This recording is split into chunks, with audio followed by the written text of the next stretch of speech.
Okay, the chair will call to order the August 4th, 2020 CUSD 201 Board of Education meeting. Roll call, please.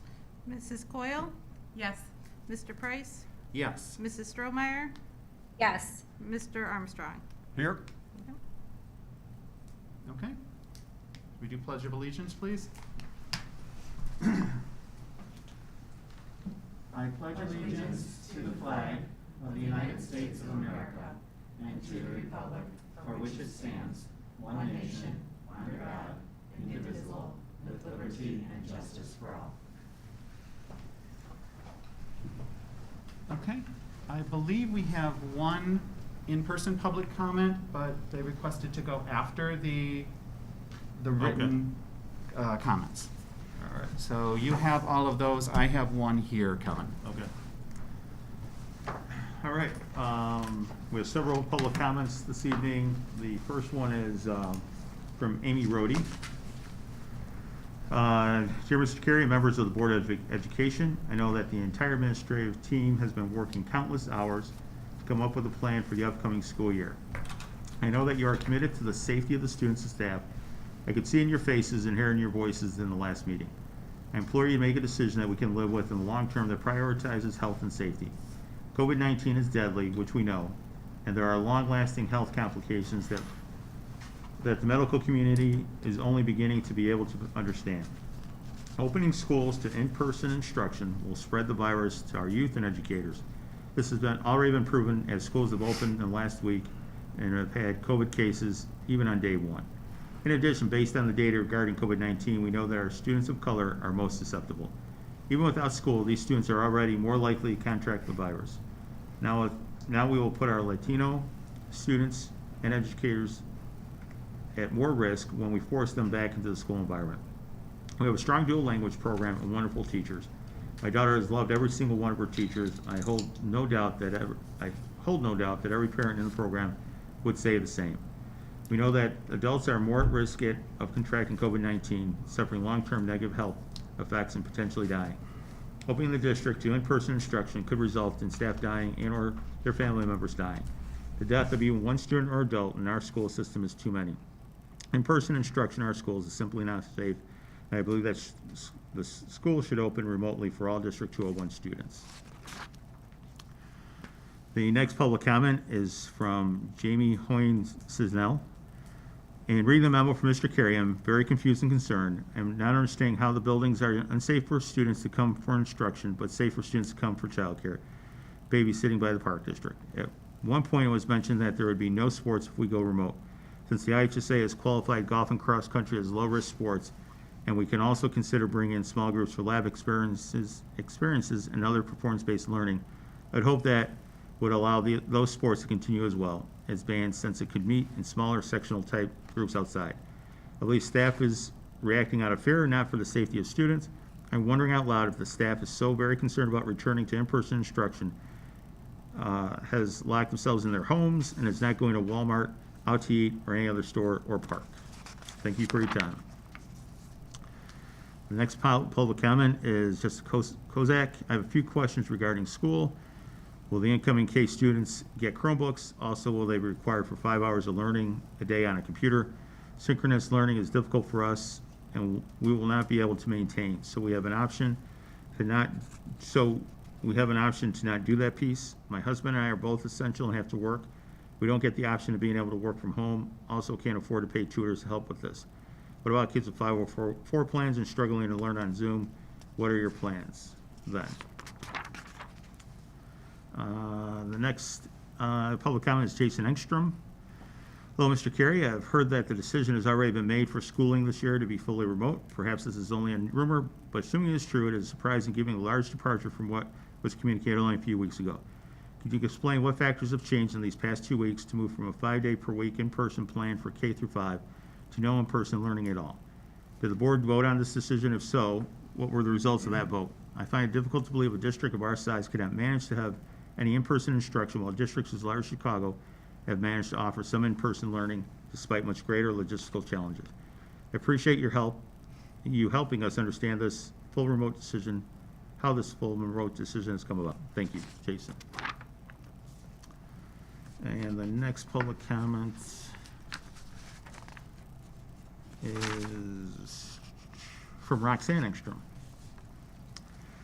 Hello, Mr. Carey and Board of Ed members. First, I want to express our sincere thanks for all the Board of Ed, admin, teachers, and staff have been and are doing to plan and keep safety and the education and well-being of our children as a top priority.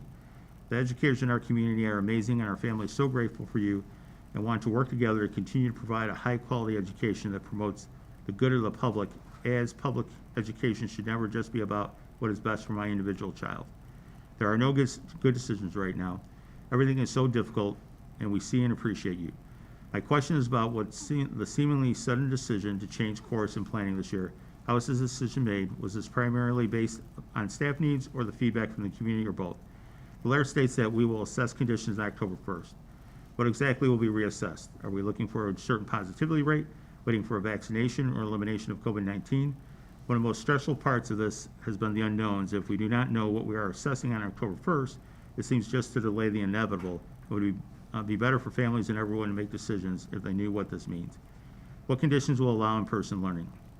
If the standards of vaccine, then please let us know so our families can make alternate plans to help their child get the services and continuity they need, as this pattern may continue for years. My concern is foremost for the children in our district that have the right to special education services, 504 resources. How will we make sure these students do have access to services? With a smaller district, I think one of the benefits and assets of our size is that we are capable of providing services in smaller groups following prudent guidelines. Our educators are innovative and creative, and making sure to get their input on these decisions is vital. I have firsthand seen their love and care for our students. What will it mean to bring in our at-risk learners? Will this be in-person learning? If so, how will we prevent an increased stigma for these students? If we are relying on the Park District, how will they be able to meet the CDC guidelines, reduce the spread, and are their staff prepared to handle the influx? The decision is made for the safety of our community. I do not understand how shifting so many students to another location will help. Are they better prepared than our schools that have been playing for months? Again, I have been in our schools often over the past 5 years and have a deep respect for all the educators in our community. Thank you for all you do to serve and pursue excellence. Next public comment, Ange Stekety. I'd like to say thank you to the board, admin, and staff for all your hard work and dedication to this community. The only correct answer would be for no pandemic at all. I've seen staff working very hard coming up with alternative plans on their unpaid time off. I've seen the admin sucking up all judgments and praise for a crisis they did not create. And Superintendent Carey, I greatly appreciate your decision for not trying to place one's life as more important to another by suggesting remote learning till October. I hope the public can remember that this is new for everyone. Congrats, new Board of Ed members. Good luck. And the next public comment is Dana Hajek. Below is a public comment intended for the August 4th meeting. I've seen and heard staff in this district from admin down, including our board members, work exhaustively, many without pay, the entire summer to help ensure that any plan that could be executed this fall was evaluated and presented when deemed appropriate. I've been in meetings with staff on their own time, working to understand the needs of the community while advocating for their own needs. It is not lost on me the mental and emotional energy that has been put in by all these last few months. And all this while they too are living with their families and navigating a pandemic, all with their own challenges just like us. Yes, this is their job, but the amount our staff is going above and beyond, and the emotional investment that has been made to care for our students needs to be acknowledged by our community. No matter how we move forward, we need to start from a place of gratitude for this investment. We all have many questions about how all this will pan out. We look for our individual students and for our community. As we all make decisions in our students' and families' best interest, may we remind ourselves that our staff is doing the same. Let's not jump to blame or hold to the fire the very people we were praising in March for their creativity and flexibility. Many people express the need to not judge neighbors and friends for whatever decision they make for the return to school. Let's hold that same energy for our staff. Yes, we have staff who has made the choice in the best interest of themselves and their and their families to say that they would not like to return to in-person teaching at this time. We do not know the circumstances as to why, and it's not our business to. We should meet them with trust and respect. Remote learning is not easy. It's not an easy way to teach. The idea that teachers and staff are looking for an easy way out is appalling to me. Let's pull together in support of each other and find a way to come out on the other side of this pandemic. We're all in a tough spot. It may look different to all of us. Let's pool our resources and define our community as one of support and resilience. And next is Carly Monchine. Dear Mr. Carey and board members, first and foremost, we want to thank you to all who have influenced our son's education and growth thus far. We give you so much credit for your patience and devotion to our kiddos on a good day, let alone the uncharted territory you're now leading us through. We know that none of this is easy for anyone. That said, one of our main priorities as parents is ensuring our children have safe, effective, and engaging learning environments where they are able to grow socially, emotionally, and intellectually, and we wish for all students in our community, regardless of whether they are expressing their voices tonight. We understand that such an environment looks different for everyone, that everyone's circumstances and abilities are different. Therefore, we are seeking clarity about the decision to go 100% remote and the intention to what this decision could imply for at-risk children, those with IEPs and those whose ability to learn in a non-traditional setting may otherwise be challenging. Our first request, if it hasn't been explained yet at this meeting, is for a transparent, detailed explanation of how this decision was reached. We have specifically transpired, or what specifically transpired, or what data was compiled and analyzed in the past few weeks that weighed the recent proposals for in-person learning. What, if any, requests for information from teachers union or WTA were taken into consideration? Our second question are in regards to at-risk learners. What criteria are you using to identify these kiddos? There's a plan for if a child shows none of the characteristics of being at risk to date but struggles with remote structure, how will IEPs be applied to remote learning situations, and how will revisions be executed with less than 3 weeks? When or if will an exact schedule be communicated with parents, and will teachers reach out to children individually to help ease the transition? We also like to address the issue of safety, with the health and well-being of the members of the school community being one of the key objectives of the plan. How is utilizing the building in conjunction with the park district for childcare any different than sending children and adults into a building for in-person learning? What is the plan if children attending childcare then become ill? What is the criteria for reopening in October?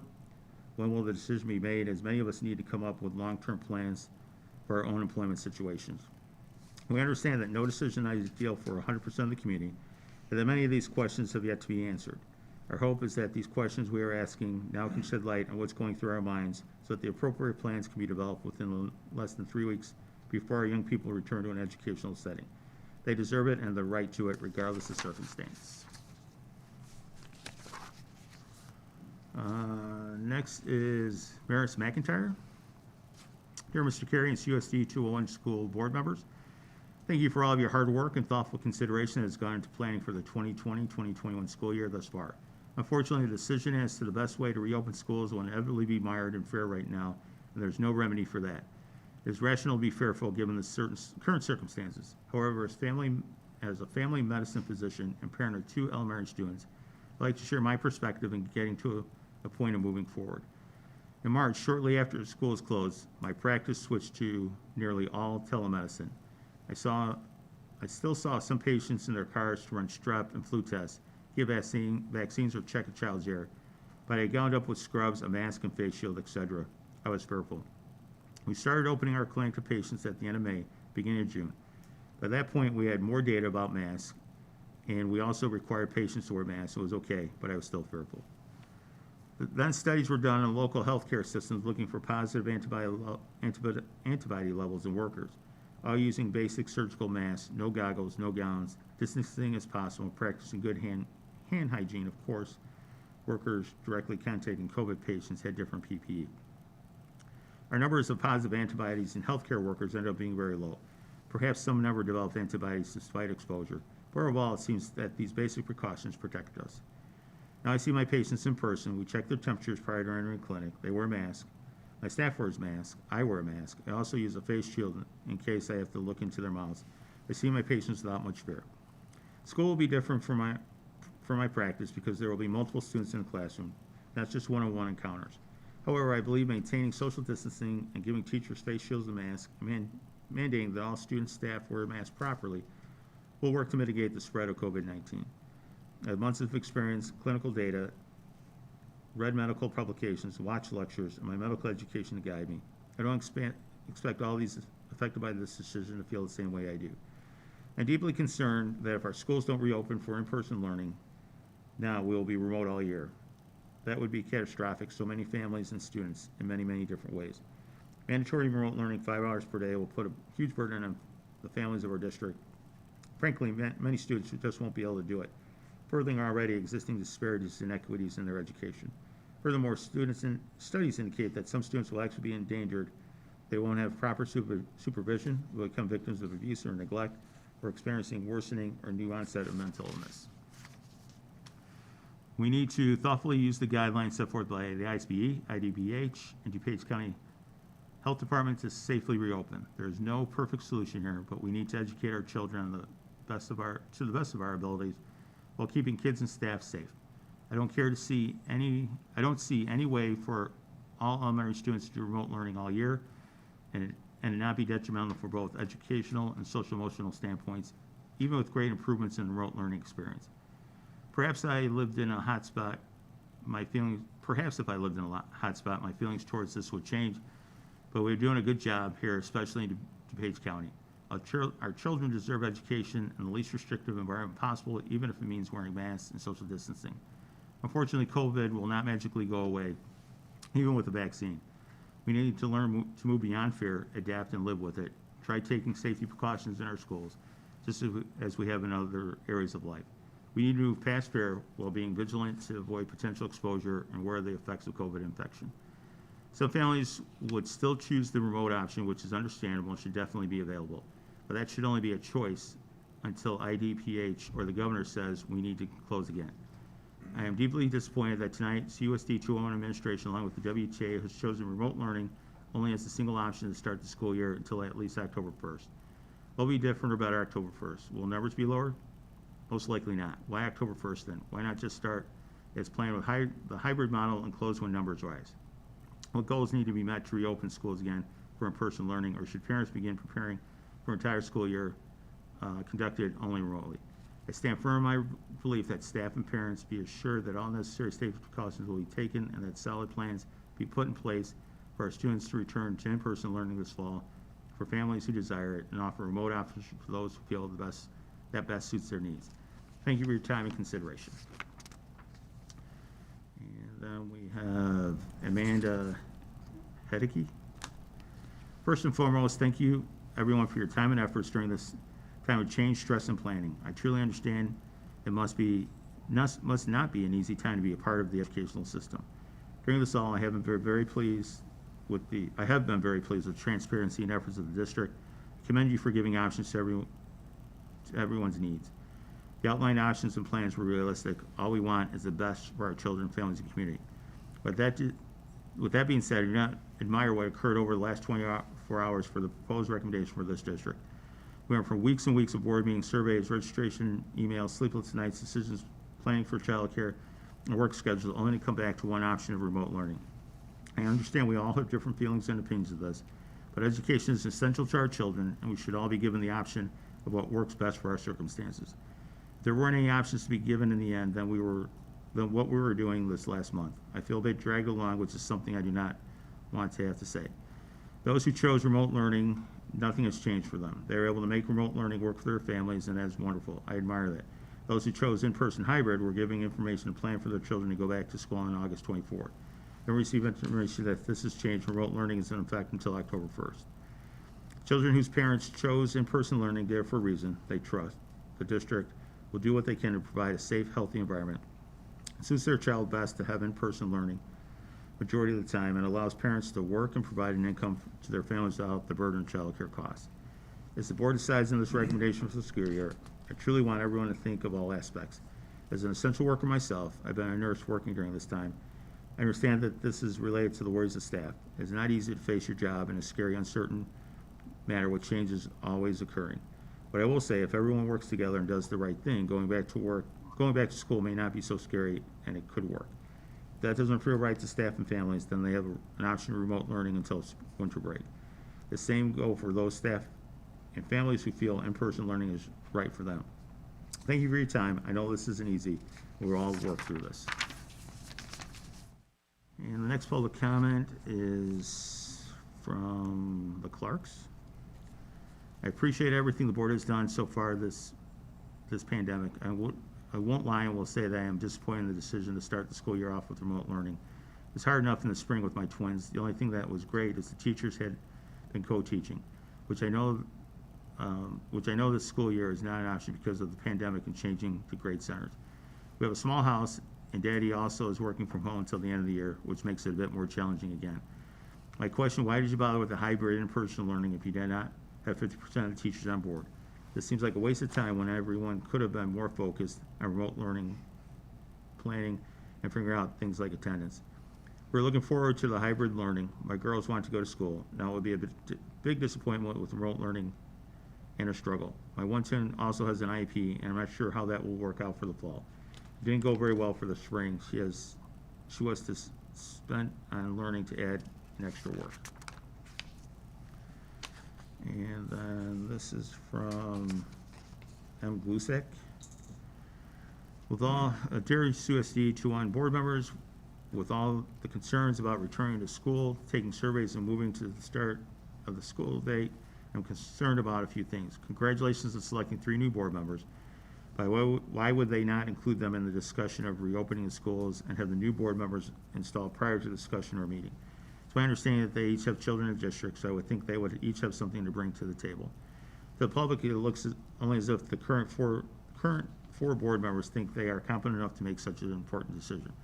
Mr. Carey's last-minute agenda memo states we will be in remote learning until October 1st, and we'll reassess conditions at that time. This does not sound like a suggestion to me. It sounds like a vote has already been taken, decided on prior to voting in tonight's meeting. Mrs. Coyle invited the community to hold the board accountable. You are not being transparent. You are continuing to be secretive to the community. It promotes a huge lack of mistrust in the board. Surveys are a great idea, but why are you announcing a decision tonight when the surveys aren't due until after the August 4th meeting? I do hope you read and hear and answer my questions. At the July meeting, Mr. Carey said there were other emails received marked questions, but Mr. Price told him just to read what was there for public comment. If people take the time to ask questions or share the concerns, you are elected to do just that, listen and acknowledge them. And then we have Brendan Connolly. Superintendent Carey and fellow board members, let me first start by saying I realize this is not an easy job and there are no easy answers to a situation like this. We as a society are encountering a virus that we don't know much about. There are many ways to deal with this unknown, and we are all trying to figure our own way through. I'm a bit surprised that the change in approach was posted on such short notice. So apologize if this is disjointed or having not slept very much last night thinking about it. I have several children in the school district attending more than one school. We are a family with 2 working parents that both need to work to maintain some semblance of household. We have family members that, although not residents of our household, are considered part of the high-risk population, including a parent that is undergoing chemo and radiation. We understand both ends of the spectrum. Safety of children. If your meetings, you have often cited the safety of children as top priority and wanting to be driven by science. I appreciate that and agree. So with that in mind, let's discuss the safety of children. The nationally recognized authority on the health of children is the American Academy of Pediatrics.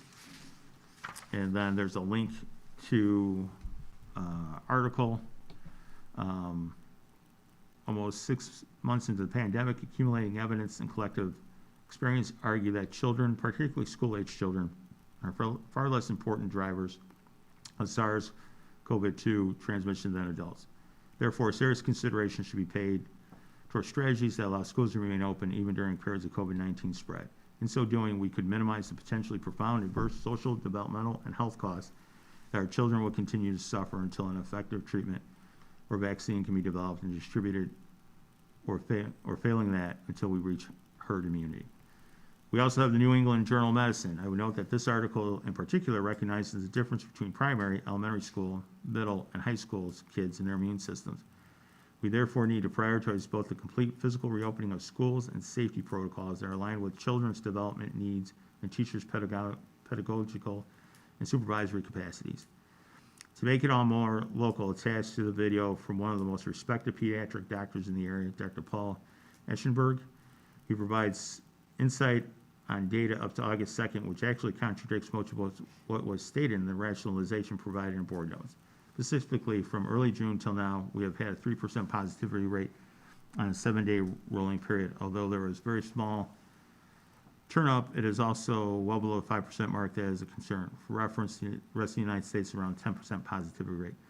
I'm not technically proficient enough to link the exact point, but he specifically goes over Illinois data from around the 3-minute mark to the 6-minute mark. All of these source point to the fact that as of right now, science is saying that we should be opening schools. Other considerations, as you're aware from the demographic info, you have access to Westmont as a blue-collar suburb of DuPage. Compared to most surrounding towns, we have a higher percentage single-parent households. We also have a higher percentage of households with a single-parent, working parent, or both parents working than the majority of surrounding suburbs of DuPage. For many parents, they have to work year-round to help support childcare. For many, that means they work year-round so that before or after care is provided for their kids during school year and during breaks, that they can save up and afford at camps that provide care during the summer and extended breaks. With the school canceled and they already uncertain times economically, this has drastically changed the lives of many parents and children. I'm fortunate. Both my spouse and I do work, but we can tighten our belts and get through this. What does this mean for other families? For some, it will mean a difficult decision to be made. Does one of the parents leave the job and stay home? If they can't afford to quit and stay home with their children, what do they do? How can they now afford daycare for the extra months that are going to be hitting them after having paid their property taxes, which about 70% of the property taxes go to schools? We have a budget for after-school care, but this is a drastically higher expense. And speaking with daycare teachers, and yes, they are teachers too, their centers have already seen increased inquiries about children attending due to parents being stuck with remote learning. This is on top of the already existing before after-school populations that had already existed. So it will not eliminate the need for these kids. It will simply shift it out of the district onto the private child cares when a parent can't afford to be home. When you present your original thoughts, I was glad to see that you acknowledge and address the differing needs and abilities of different age levels. There should be a different approach for younger to older. There's obviously a significant difference between a kindergartner and a 10th grader in both their ability to focus on e-learning and their benefit of such a format. There are without a doubt teachers that have reasons that they cannot return to the class sessions, just as there likely are students.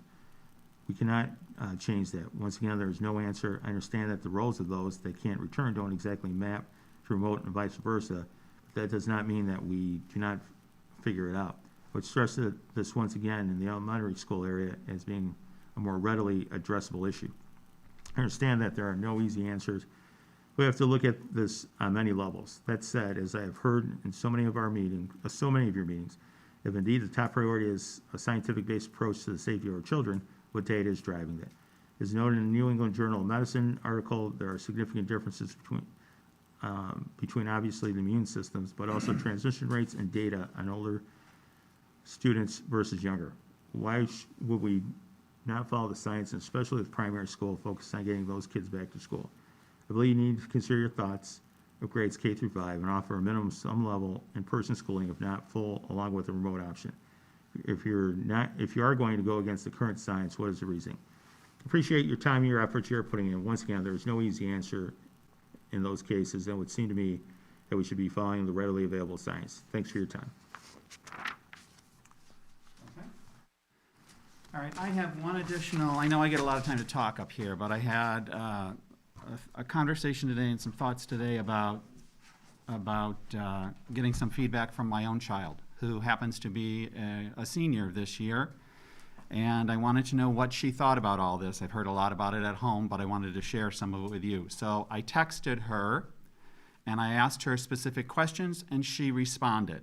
So this is just basically copies of those texts, and she responded with a little more than I expected she would.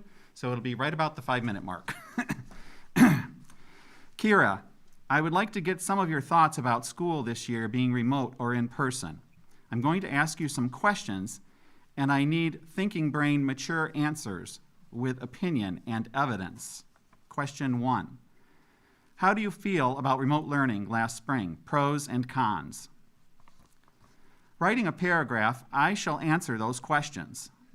Remote learning as an autistic student is extremely difficult transition-wise and learning-wise. People say it's from me doing my favorite activities all the time. It's true in part, but as a student who works hard and tries hard, and as a B student, I missed the whole learning in class. Remote learning is difficult as a whole without structure and clarifications from staff. It's all words. No teacher teaching. It was all words. There was no leader. It was all words on the computer telling me what to do. That's not what learning is to me. I started to despise learning, all because of a change from class to online. I love learning in class. There were new things. There were social interactions. I had support. I wasn't alone. I had those cheerleaders in the background. There were ups and downs. Like anything, as a student with autism, I may clarify things differently. I may express things differently. I may be wrong in cases compared to those around me. But it was all normal routine and simply trying to work hard as a student in Westmont High School with amazing staff and faculty, all looking out for me, guiding me, and supporting me like my parents. Remote learning is not what I expected it to be. It is all just staring at a screen for hours. It's pointless to stare at a screen hours on end when I do that in my off time. I didn't learn anything, and it's extremely difficult to learn without balance and structure. I lost the motivation to do my work. There was no way to motivate myself in and out. I played video games to escape that reality, to learn to motivate myself. If the school isn't making me learn, how can I learn? What's the purpose? What's the point of it all? E-learning isn't beneficial for me, it hurts me. It may be simple to those around me and those who support me, but as a student with autism who works hard and tries hard, even if not shown through your eyes, it's rough. To explain the process, it's like, here's the paperwork. Do it like a factory of some sort. There was no step-by-step process. It was all words on Google Classroom. I love learning new things, even if it's a challenge at first, but e-learning is not what school is to me. I know it's a new thing for everybody. This e-learning taught me how my learning style back in the normal days were so much better than online learning. That's my perspective, at least. You attended band camp this morning. How did you feel about that with social distancing and masks? Social distancing and masks, oh, where do I begin? I hated wearing masks in marching band.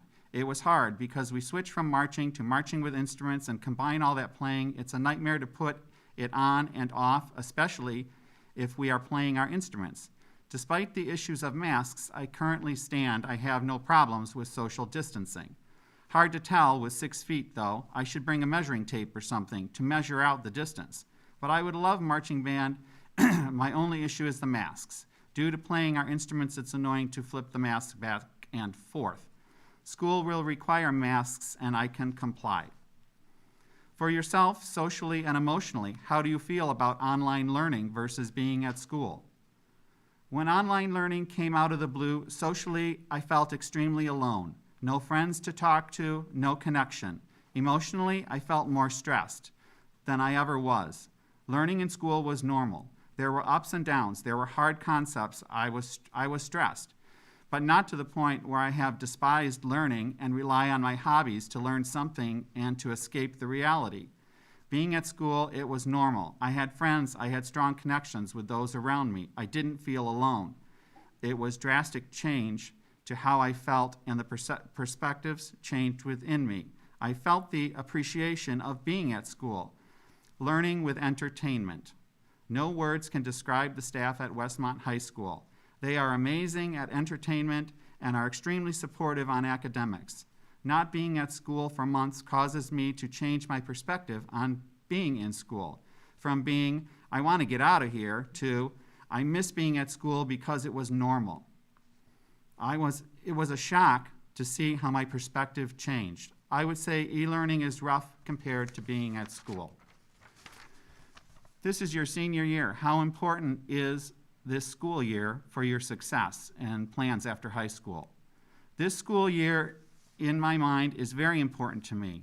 I want to try my hardest in the last year of high school. I want it to be successful.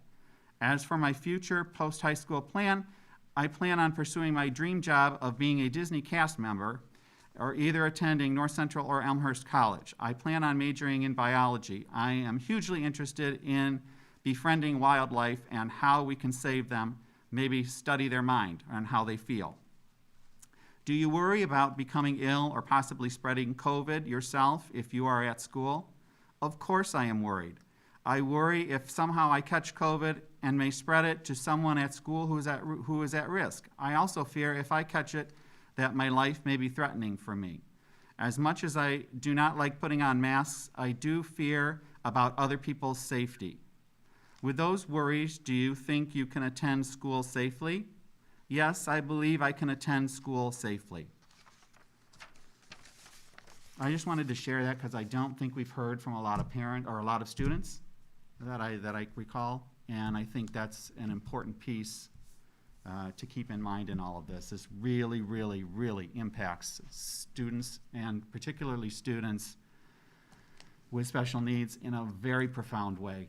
I would really hate to think that you'd be denied a whole year of early childhood services if you were a parent in desperate need for those services. So that's kind of where I'll be coming from, but we have a public comment from a guest. That's me. Hi. Welcome. Hello. If you'll just please state your name for the record. My name is Melanie Sleeper. Okay, thank you. Wow, there are a lot of people in here. Hi. Okay, so I get it.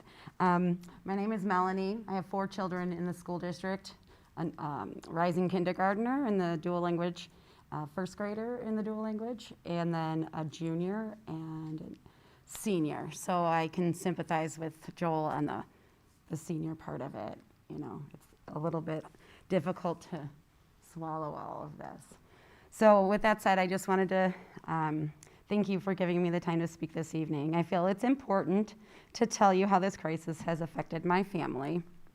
Initially, when schools went into COVID panic learning, it was a massive adjustment.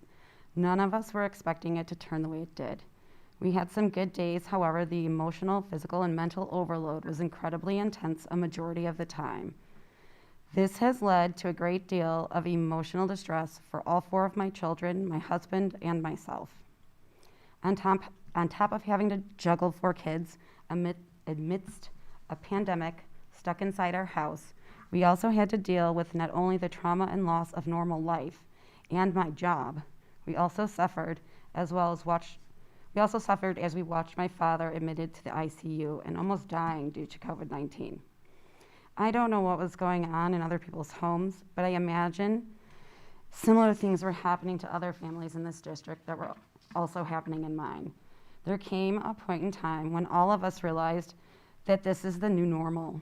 We are still grieving the loss of our old lives, what we thought was normal, and processing the trauma related to all of the abrupt changes in our home. The last 5 months have been the most tumultuous roller coaster I've ever been on, and I still crave guidance and reassurance, even though I've accepted what I cannot change. All I can do now is continue to acknowledge the grief, heartbreak, and sadness that this pandemic brought to our home, changing forever the trajectory of our future, and there's not a thing in the world I can do to fix it. I cannot fix what I cannot control. In recent weeks, we have tried to focus on the silver lining. Finding the silver lining in such a crappy situation is really difficult, as I'm sure you're experiencing that same thing. As a mom, all I want to do is fix my daughter's broken heart because she can't participate in senior class rites of passage.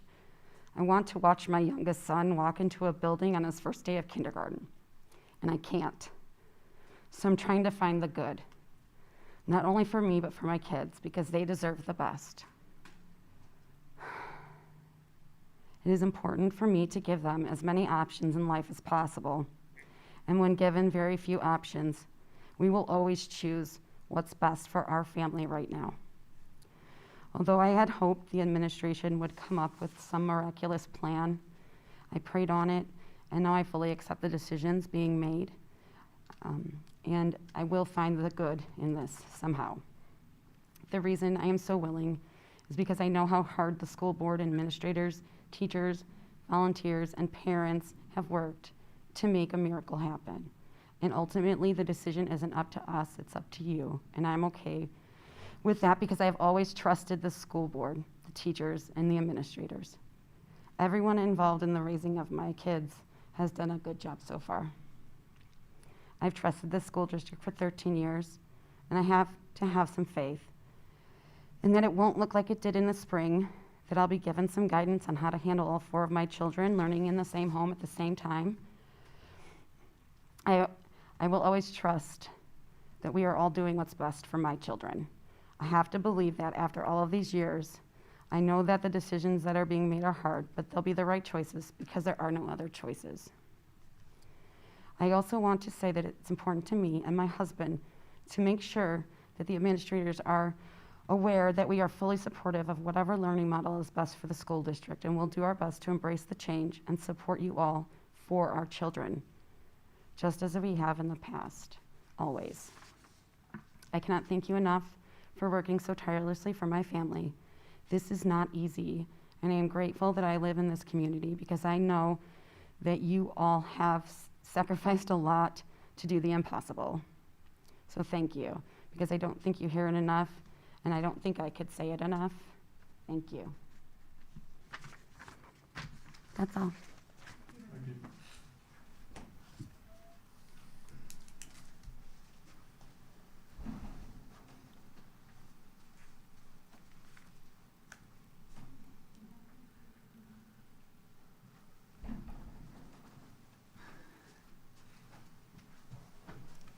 Okay, we will move on with the consent agenda.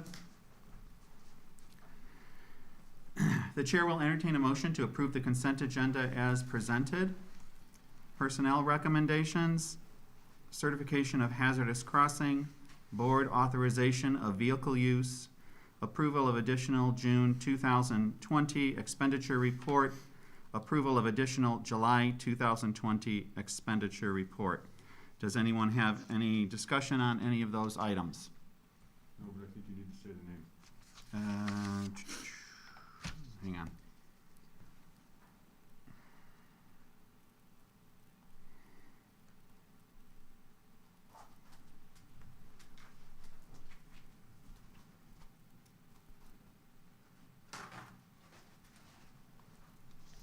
Personnel recommendations, Colleen Alexander, nurse. So moved. Second. Roll call, please. Mrs. Coyle? Yes. Mr. Price? Yes. Mrs. Stromeyer? Yes. Mr. Armstrong? Yes. Okay, we'll move on to discussion and information items. The first topic is summer facility projects update. Good evening. I have just a brief update on our summer projects. So as we had discussed at previous meetings, we weren't doing much this summer because we have some large infrastructure upgrades that we need to do, and we'll be working on those for the summer of 2021. So this summer, we replaced the chiller at the high school, and it works in conjunction with the existing chiller that was replaced a few years ago. We were fortunate that Joe Smith, our Director of Buildings and Grounds, was able to seek out a ComEd rebate of approximately $14,000 that will offset some of the expense of the chiller replacement. And there's still a little bit of ventilation work for the pool and pool heater remaining related to this project, but overall the majority of the project has been completed. And then we're continuing to work on the plans for the building automation system replacement. And that's the major project that we'll be doing next summer. And the architect and engineer are currently working on compiling the necessary information for the bid package, which we hope to have out in November or December of this year. And we're starting to see lots of the controls failing, and so it would be in our best interest based on the age of the equipment to do a replacement. And there should be some rebates available through ComEd as well. And then we also, Joe met with ComEd recently to go through the high school and the junior high, and they performed a facility assessment, and we're waiting on the results of that. And so we'll be following up with the board about that. And then once we have those results, we'll also look at scheduling those assessments for the other schools. The junior high, the marquee sign replacement is still on hold. We're trying to work through issues with this village there. And then 2 gym doors that were cited on the 10-year life safety survey that we thought needed to be replaced were able to be repaired this summer. And then Miller, there's 2 major projects, plumbing projects that need to be done related to the 10-year life safety survey. So one is providing a floor drain and air gap to the 3-compartment sink. That one is in the process of being scheduled. And then there's also, we have to replace a current 2-inch water supply line with a 3-inch water supply. That's a much more complex project. So the architect and engineer are working on that to develop a bid package for that. And then the Miller PTO generously donated bottle filling stations, and those should be installed within the next few weeks. At Manning, there was also some plumbing issues on the 10-year life safety survey, and we're waiting on some additional approvals for this project through the life safety survey, and we did receive funding for both the Manning and Miller plumbing repair projects through the school maintenance project grant. So we'll get working on that as soon as we get final authorization. And then there was some masonry work that needed to be done on the outside of Manning, and a door needed to be replaced as well. And then at South School, we're still waiting on the mason to be able to fit us into his schedule. And then the 2021 budget includes an allocation of $50,000 for roof repairs. And so we're in the process of seeking quotes for work at the high school to repair 6 roof drains and leaks in the gym, and the junior high to repair leaks in the media center and the teacher lounge. And then in addition to these items, I just want to make sure everyone understands that the custodial staff have been thoroughly cleaning the schools, prepping gym floors, painting, and all the other associated prep work for the anticipated return of students and staff at some point. And then the ground staff has been working on lawn and field maintenance.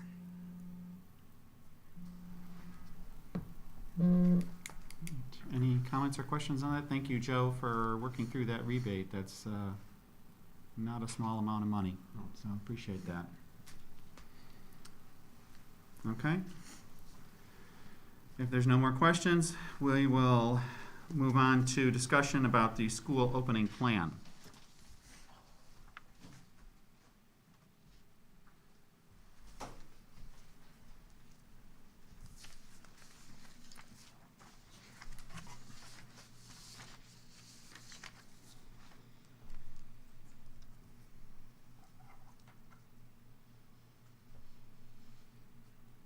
And I've got a presentation reviewing a little bit of what was discussed at the last board meeting, and then going into an explanation of how the decision or the recommendation that's presented to the board this evening. And I'll address some of the questions that we had in public comment, but possibly not all, but we'll make sure we get those questions answered. But first of all, I don't know if many people saw the communication from the superintendent from Downers Grove 99. And we are fortunate. We definitely are getting emails from parents who support the decision, some parents who are unhappy with the decision, but nothing to the level that some of the board members in District 99 are receiving. And so we are appreciative of our school community. And as many have mentioned in public comment, I've said before, none of this is easy. None of this is anything anybody asked for. Nobody has worked through this type of a situation, and so we're trying to navigate it the best that we can with the information that we have at the time. And it does, I know from the last board meeting to this board meeting, it seems like a lot has changed quickly, but part of it is, and I'll go through the timeline a little bit, some of it is as we're getting the information that we need to make a decision. And in some cases, I wasn't getting some of that information until the weekend. And as I'm processing that information and trying to work through all the different scenarios, and that's why I posted the memo on Monday is because it does take time to work through all those things. And the other piece that I'll add is it's a recommendation. The board votes on it, and in some cases, they vote to approve the administrator's recommendation. In some cases, they don't. So it is, nothing has been decided at this time. But just to kind of review a little bit from the last board meeting, kind of what brings us to this recommendation today is, again, some of the events that has transpired all the way dating back to last spring. But Illinois is currently in phase 4 of the Restore Illinois plan. And so there are guidelines for the reopening of schools that we have been looking at.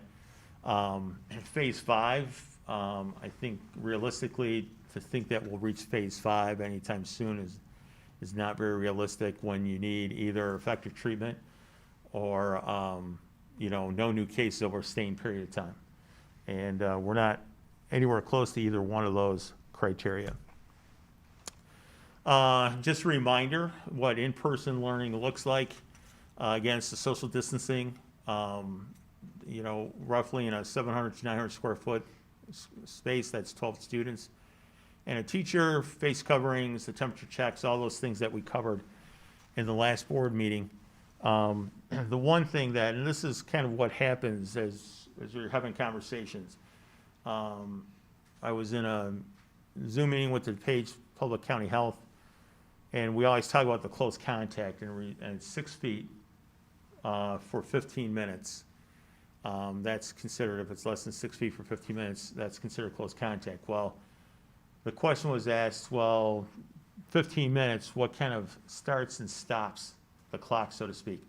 So 2 people are in contact with one another for 5 minutes. So now when they separate, how long before that clock restarts? And they said it's the entire day. So when you're talking about a school setting and you think about those interactions between students and teachers, that's cumulative over that class, that day. So that's something that was new information that we need to be cognizant of. And then we also shared that we know that some of our parents would choose not to send their school. We'll have some staff members, and we have that data tonight about what staff members possibly qualify for criteria that relate to health concerns. We know that we're going to have to assess our students, and there is a plan to assess all of our students at the beginning of the school year to see where they're at, and then any additional restrictions by DuPage County Health Department. And so then these were the options that we talked through: the remote learning, the hybrid, in-person learning, and then of course we talked about the calendar flexibility. These are guiding principles, and based upon public health, people are paying attention to that. These are the things that we are looking at when we're making our decisions, and the top priority is always the health and safety of our students and staff. The learning is also important. We're concerned about the social emotional needs of our students, the consistency and stability of instruction, and then continuing to develop our staff through professional development so that they can address the learning needs. And then this is kind of just briefly, this is what the in-person options that were discussed. For Manning, we're in order to maintain that social distancing, if we shifted to a grade level center, the students would be in school for a half day. We would have all the guidelines in place, all the social distancing. They receive the core instruction, and then in the afternoon, remotely, they would get their specials. And then as weather allows, we would try to provide mass breaks for the students and breaks for the students. Very similar schedule to Miller. The only difference is the start and end time, and that's to allow for transportation. But their schedule looked very similar to the K-5 model. And then remote learning. The big changes is that now attendance is taking. There's 5 hours of instruction with 2.5 hours. It has to be the synchronous instruction. You have to provide feedback to students on their learning, grades. So a lot of these things are different from what we had in the spring. And I think that was an added complication in trying to motivate students. The Westmont Junior High plan, they were looking at a 4-day schedule. They're bringing half of the school in the morning, then half of the school in the afternoon on Mondays, Tuesdays, Thursdays, and Fridays, and then Wednesday was a complete remote learning day. The way that they were able to accomplish that is they were using half the building in the morning, the other half in the afternoon, so that they could minimize students being and using the same space multiple times during the day. And that was their plan. And then as far as the remote learning, what the junior high currently is working on is a model that would simulate the school day. And this is all tentative, but basically there would be expectations that students would be involved in learning and trying to follow the more of a traditional school day. And again, the other challenge with the remote e-learning in the spring, the ISBE limited to how much time by grade levels. And so that restriction has been lifted as well. The high school was also using an AB model. Theirs was a little bit different in that half the students would come on one day. The other half would come on the next day. So Monday, Thursday would be A. Tuesday, Friday would be B. Wednesday, again, would be complete remote learning, staff development, and that also allowed for a more thorough sanitation of the building. The challenge with their model, and we realized is they weren't able to limit to half the building. So, and then they have passing periods, and so the cleaning of desktops in between classes was a challenge, but was something that we can resolve. And then in terms of remote learning, again, they're looking at more of a schedule for the students that models the school day. Again, the attendance is taken, letter grades. The staff would have minimums and maximums as to how often they have to Google Meet or Zoom with their classes. And, you know, again, and I'll talk about this later, again, the idea is to try to bring in small groups of students. We take a look at the data from the back to school survey, and now the difference now is we eliminated the one option, not sure. So parents had to either say yes, they're remote, or they're in person.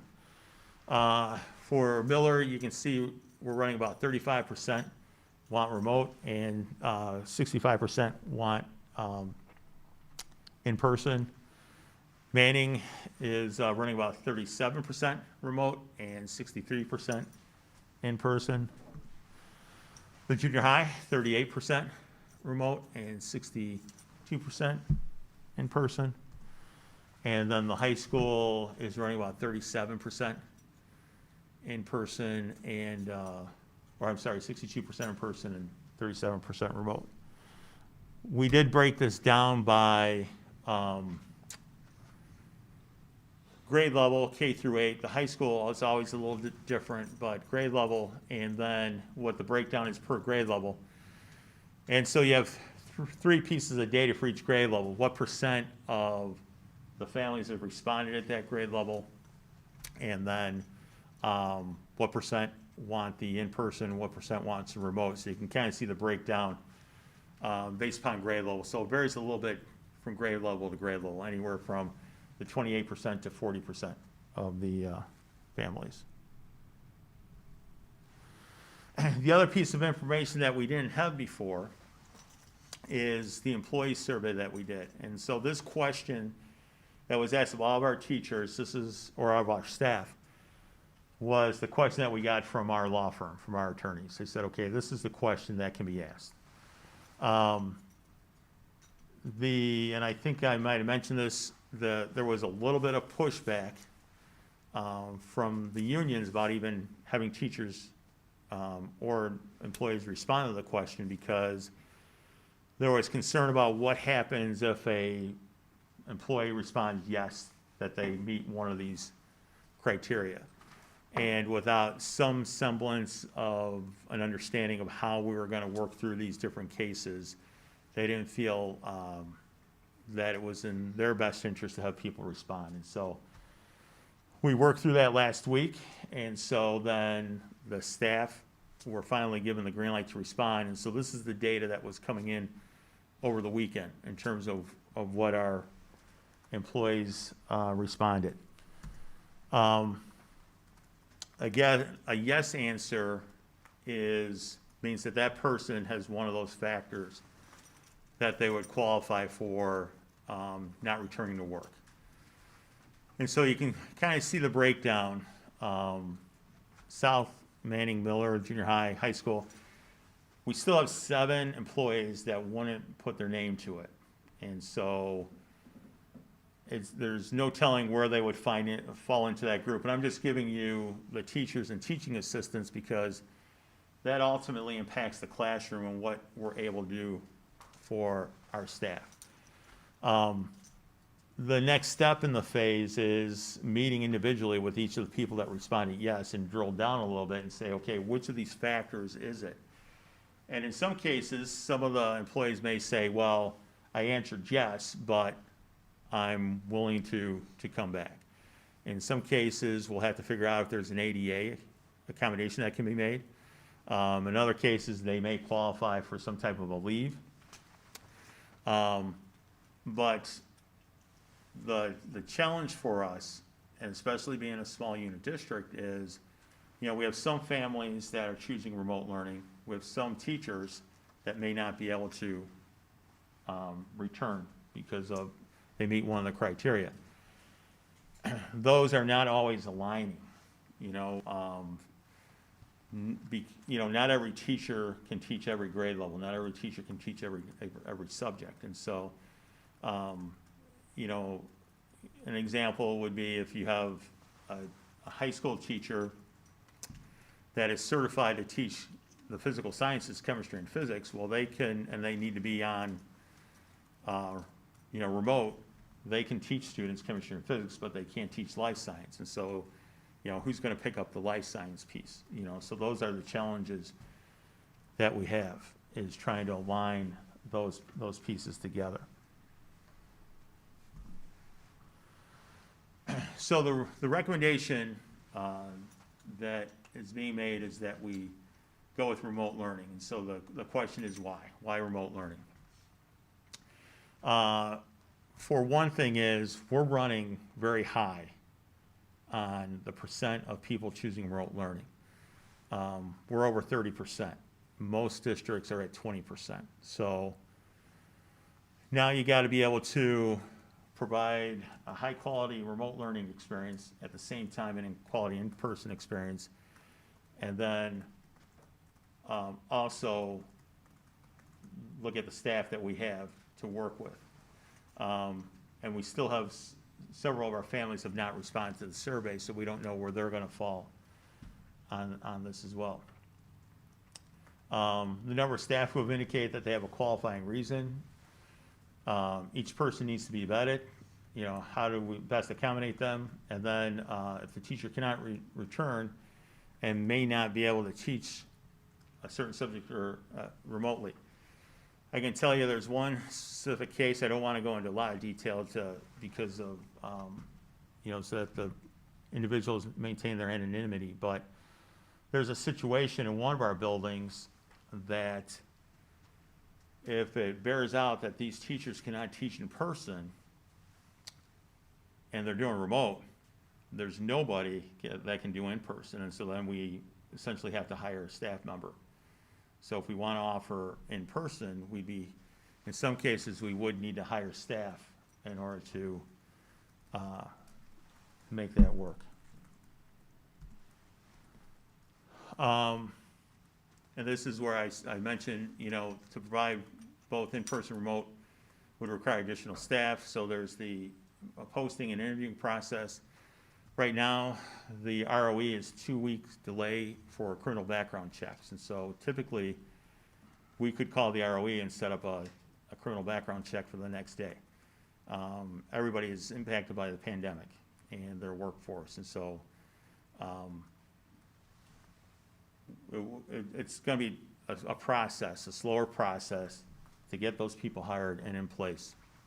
The ISB guidance that came out didn't come out until July 23rd.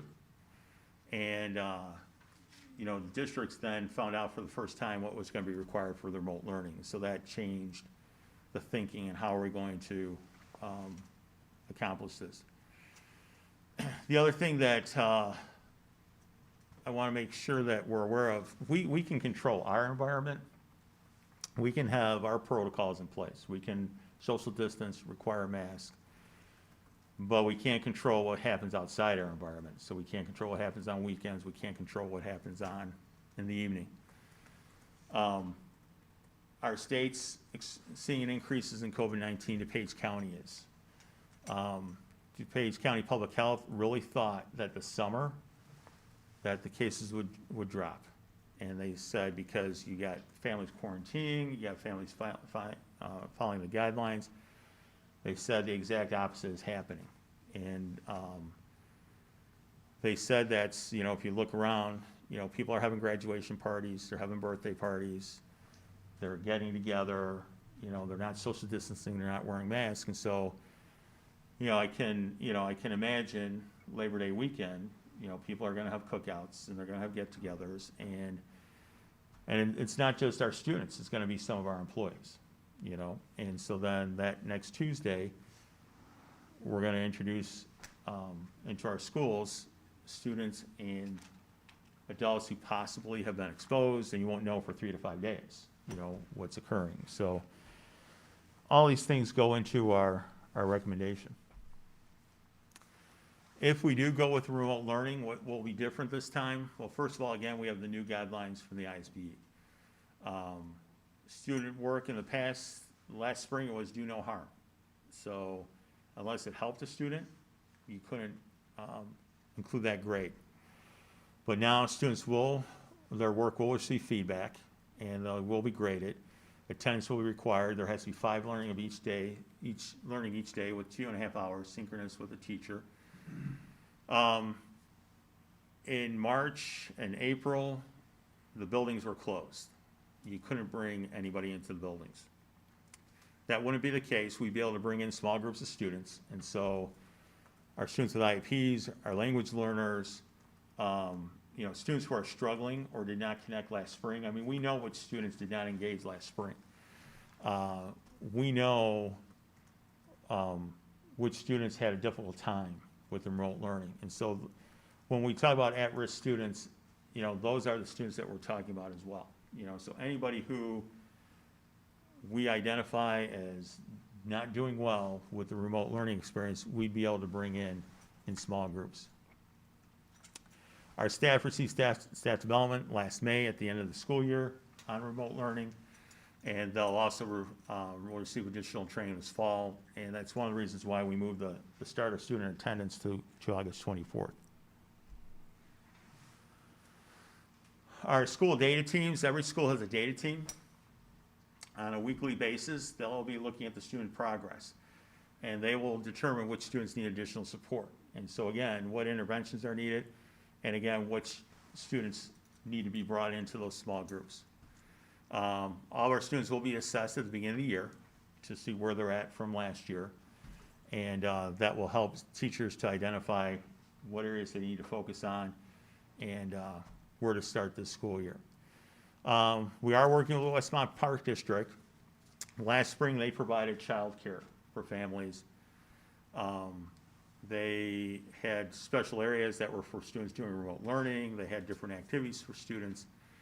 And we've been in conversations that if the district either had a partial day or remote learning, the Park District could expand their program if they could possibly use one of our facilities. And so that is definitely a possibility. The Park District, they follow the same protocols mass social distancing. They've been doing that last spring. They've been doing it with their summer programs.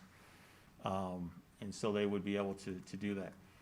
Now, some of the questions about, well, if we're not bringing students in, why would we, allow the park district? And part of it is, just being sensitive to the needs of our community and our needs of our parents. We know that we have, households where two parents work or single parent households. And so, and those parents don't have the luxury of being able to stay home. And so if this is one way to accommodate those parents and support those parents, then I think this is something that's worth doing. Some of our families may be choosing in person because of childcare. Not that they necessarily think that's the best thing for their child, but they feel like they don't have any other options. And so we are working with the park district to help with that solution. Jill had asked about other districts and what their plans are. And so this is kind of what currently is known, and this is based upon, Zoom meetings that I'm a part of, and then also what we're all hearing about different school districts.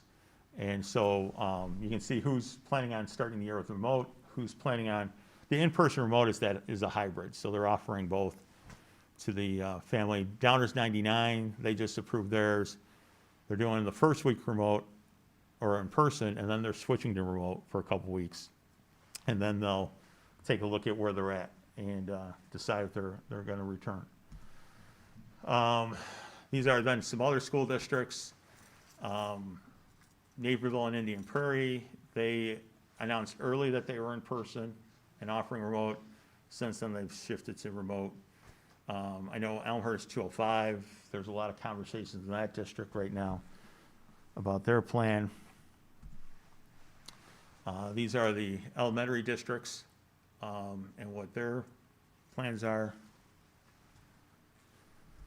And so then the question comes up, well, why is 201 different? If a lot of these other districts are able to offer in-person remote. And again, some things I don't know. I mean, we're having conversations, but nobody is sharing, a lot of detailed information. But I do know, just in talking to other districts, that we are definitely running high for the percent of families that want remote learning compared to other districts. In the case of Glenbard 87 and Downers 99, part of their decision is that after they got the feedback from their staff of who would be able to report to work, they identified needs that they had, and so they're going to have to go through a hiring process and fill those spots. Lisle is the only other small unit district, and so while our size is a benefit for social distancing, it's definitely easier for us to social distance in our high school than it is Hinsdale 86. But the challenge is, again, when you have a small staff then, and you don't have multiple people who teach the same subjects, and you're trying to, fit all the pieces together into the jigsaw puzzle. The other thing that Lisle has going for it is they actually have, because they built a new school, they have empty facilities that they're able to do some things.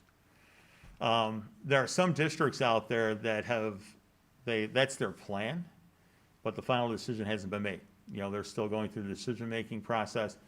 In some cases, districts have delayed the start to Labor Day because of the fact, I know like Hinsdale 181 is one, because of the fact that they're just buying themselves time, and seeing what occurs, what other information we get, and so that's why they're doing those things. The question comes up, why October 1st? What's going to be different of October 1st? Well, first of all, we're being promised from the CDC and the Illinois Department of Public Health that we're going to get guidance on when schools should be open and when schools should be closed due to COVID-19 experience. We've been told that it could be as early as August 7th that we'll receive that information. The experience this year has been, anytime we're told that we're going to be receiving some type of guidance, some type of information, rarely does it reach us on the day that we're supposed to get it. And so While we may get a Friday, typically it comes out like at 4 or 5 o'clock on a Friday. So we may get it. But it also gives us more time to get additional responses from families. It'll give us time to vet all of our staff responses, because each of those people now, you have to ask the vague question to get the yes answers. And now we can meet with individual people and find out what their individual circumstances are and how each of those will be addressed. And so it gives us time to do those things.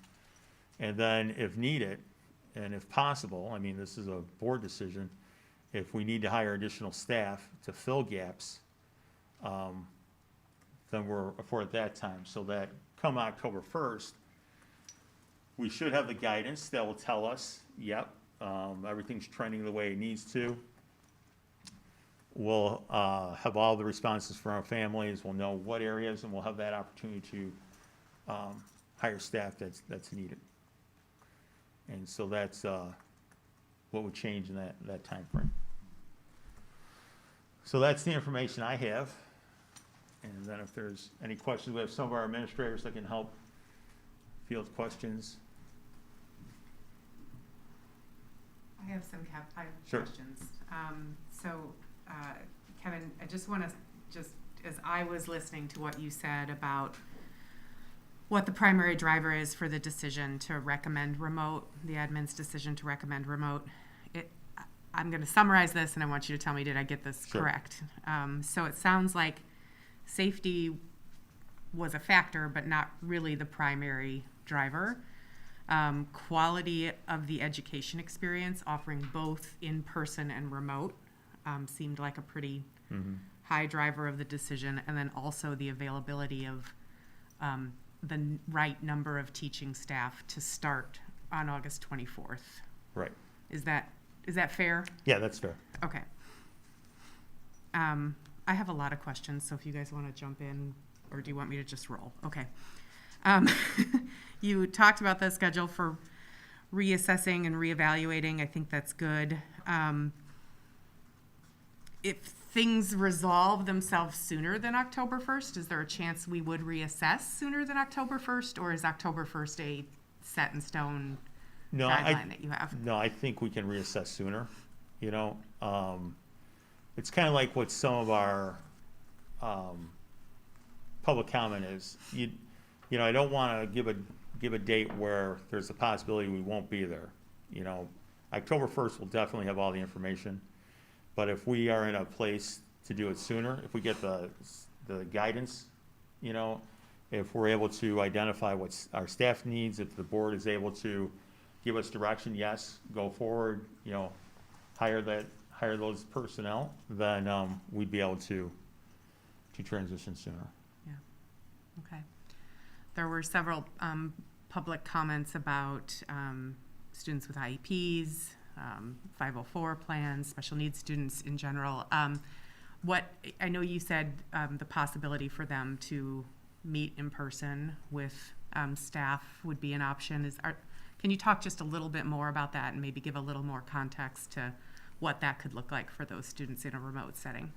Sure. And what the initial plan is, and again, some of this has to, you know, we got 3 bargaining units we're working with as well, but what we'd like to do is be able to, you know, Monday, Tuesday, Thursday, Friday, identify, you know, small groups to bring in, you know. We talked a little bit about by alphabet slice so that, you know, families were on the same schedule, you know, so that we weren't having, you know, the high school students at home, but the younger students are, you know, possibly some of those students are going. And then, again, we'd identify those groups. And so, you know, our students that have IEPs, you know, we would, and in some cases, the family may not want to send their child, but we would, you know, bring the children in to receive some additional support, to touch base, that type of thing. Also, some of those students who we're not seeing, you know, either in Zoom meetings or they're not completing work, reaching out to those students and bringing them in to problem solve a little bit. What is it, you know, difficulty logging in? Is it, they need a hotspot? Is it, possibly motivation, some of the things that we can address. So the plan would be to again, identify those students and then bring those in on those days. And then Wednesdays would be, again, for the deep cleaning and, the full remote on the Wednesdays. Okay.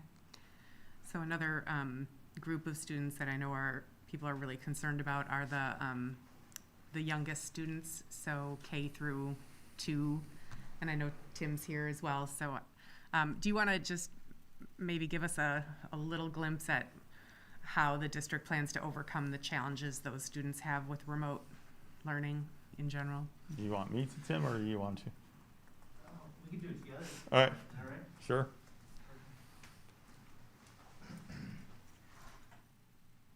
Thank you. So we're really diving into remote learning 2.0, the guideline that the state came out with over the last month, as well as how we're going to do it better, utilizing the resources and the platforms that we have at our disposal. We know we're committed to Seesaw as a communication tool. We're very committed to utilizing our standards-based report card. We're meeting tomorrow. Regardless of outcome of today, we're meeting tomorrow because we know at least 30% of our families are picking remote, so we're going to start planning for what that looks like, whether it's in the afternoon for those that aren't in school or if it's all day long. But our teachers are dedicated to figuring out what standards we can hold students accountable for when they're not in the building and attached to us. And we're really focused on communicating that within the first week of meeting with the students so parents understand what is going to be the accountability level in reading, math, and writing as starters for what's on the standards-based report card. So giving grades, communicating with families, what that looks like, being super flexible with our learning platform.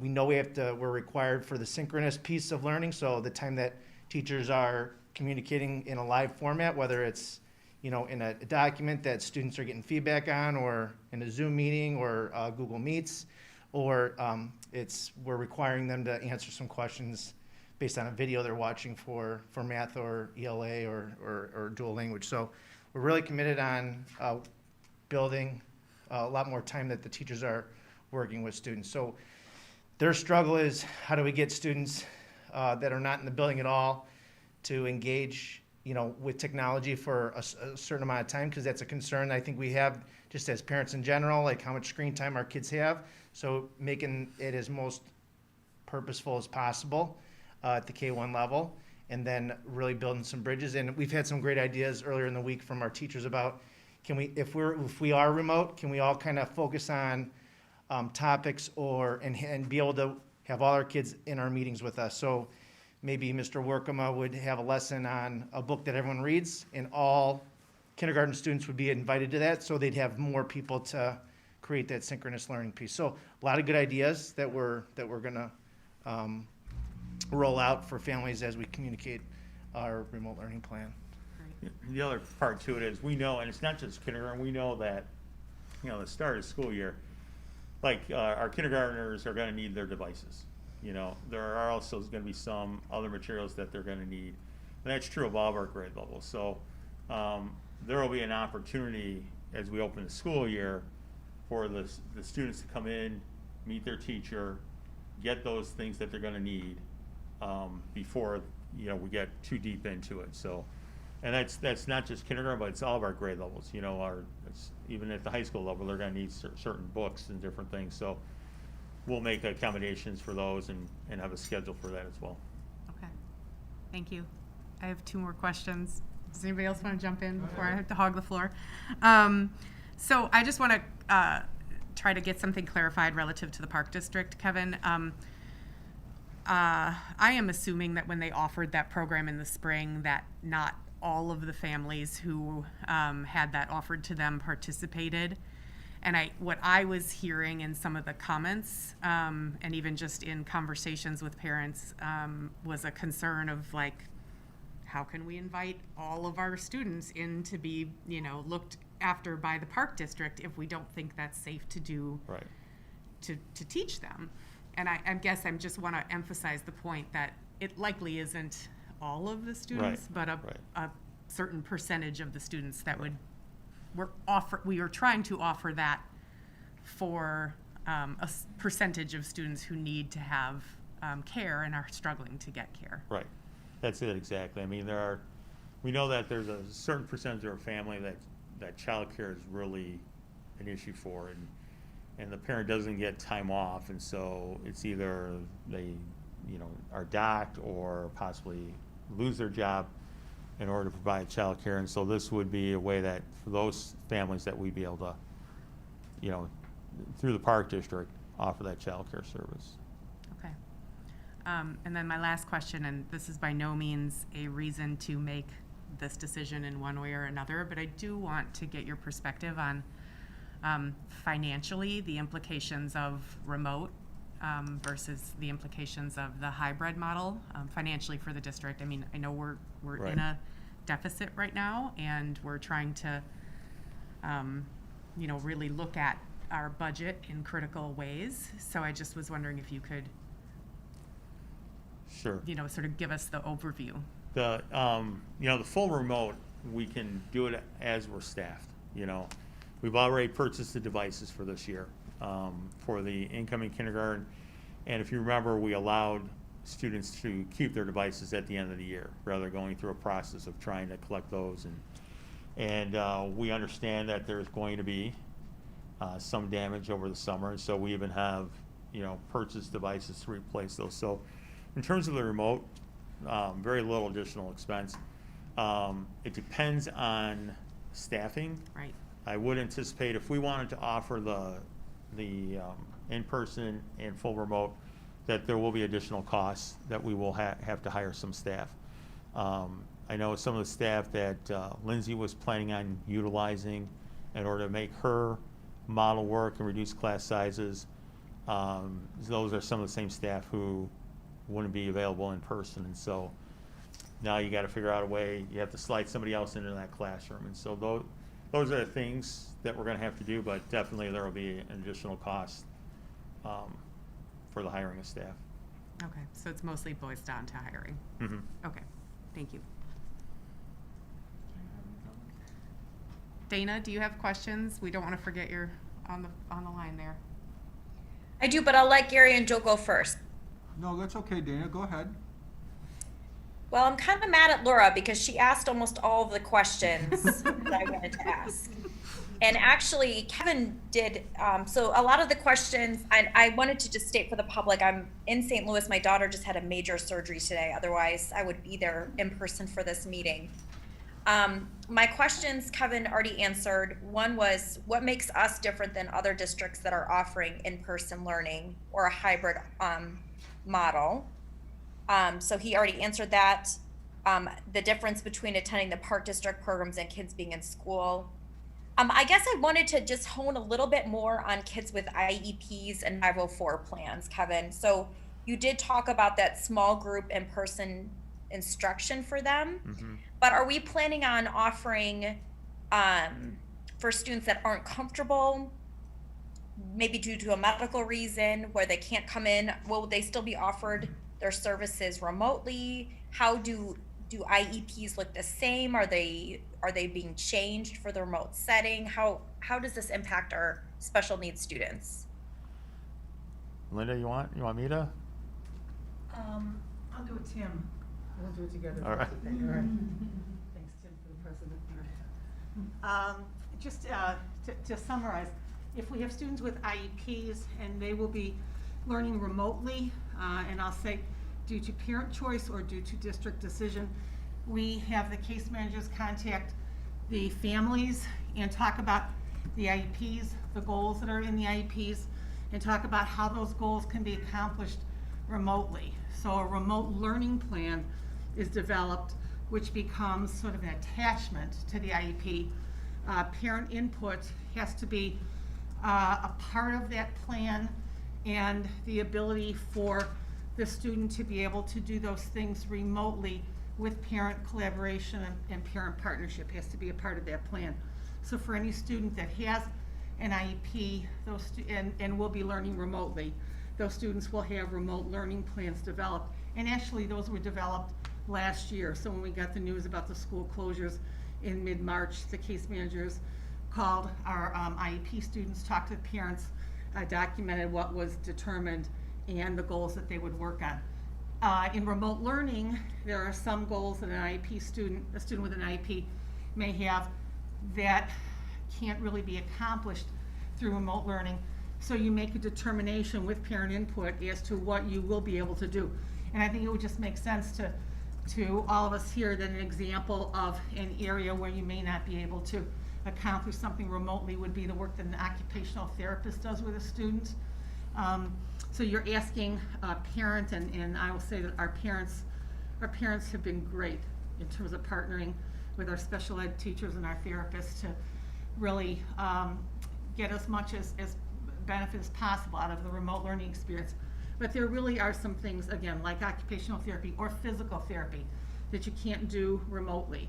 And so we have to make a determination about whether or not we'll work on something else or how potentially that will be monitored at home. But that's all done in collaboration between a parent and a case manager or a therapist. Thank you. Will the staff be in the building if we do this remote plan, or will they be at home? Again, these are some of the details that we'd have to work out with our bargaining units, but the hope is that we'd have teachers in the building. You know, definitely for the students we're bringing in, we'll make sure that the appropriate teachers are in the building. But the desire would be to have teachers in the building. Again, Wednesday being a complete remote day, and the goal of really sanitizing the buildings, that would probably not be in person. And then will there still be PLCs occurring, whether that's virtually or in person among staff? Yes, staff will still be working within their PLCs. Those will probably be more likely remotely, Zoom. But yes, we'll still have PLCs. Sorry guys, I have a couple more. What kind of training have our staff received for remote learning, and how will teachers be able to share their best practices with one another? Our staff, they received staff development last spring on some of the features of Otis, and then also different ways of developing lessons and activities for students remotely. And then this fall as well, we'll be bringing in staff development for our teachers, again, in how to develop lesson plans, instruction. Also, we're also beginning working with all of our staff on the social emotional piece as well. And I know that Naperville is allowing sports during their remote learning phase. I know that sports, I believe, are limited to golf and cross country. Will we be allowing the same? Yes, if you know, one of the things that came out with the guidelines from the ICBE, the July 23rd, is that for students who are remote learning, school districts need to still provide opportunities for students in co-curriculars. And so we will allow participation in those sports that have been approved for students to participate in. The one little caveat, though, is at the junior high level, it was the conference that voted not to have fall sports, and so that's a little bit different. So at the junior high, there would not be that opportunity because the conference voted not to have fall sports. They're going to later in the fall take a look at the winter season. They're going to take it season by season. The IHSA has treated it a little bit differently. And so for those sports that are available this fall, our students will be able to participate. And the other thing that we want to be able to do in terms of the small groups, the other thing that it will allow us to do is, you know, you can only do so much as a band and as a choir remotely. You do have to bring the whole group in, you know, to perform together. And so we'll be able to do that, again, social distancing. And even in some classes where if it's a hands-on activity, that a lab that is critical to the learning process, we'd be able to make arrangements for that as well. My last comment is that I just got a text from a parent saying that just tonight, Lyle came similar to you, Kevin. The district administration, so not necessarily the school board, has decided that they will also begin the school year with 100% remote learning, which I found kind of interesting for our discussion tonight. That's my only last comment. And I think Chicago Public Schools as well have changed their direction and are going to go remote. Well, I don't have any specific questions. I've heard a lot of information over the last couple of meetings, and I guess the first thing I would say is, thank you to Kevin and the admin teams for developing solid plans in both directions. Regardless what the decision is made tonight, when we do pick a direction to move forward, there will be a solid plan in place to go after. And regardless which plan is chosen, there's going to be major challenges behind it. And I know the staff will be up to that. So I guess that's really all I would just like to say is thank you to Kevin and the admin team for giving us these options and these choices. And I'm very grateful for the parent surveys that are out there too, because that's another opinion in the staff surveys, because that's the information you need to make a decision. So that's really all I have on it right now. Thank you. So, I think in some ways, the decision that we're making here is, are teachers considered to be essential workers or not? It was left out of the governor's executive order for whatever reason.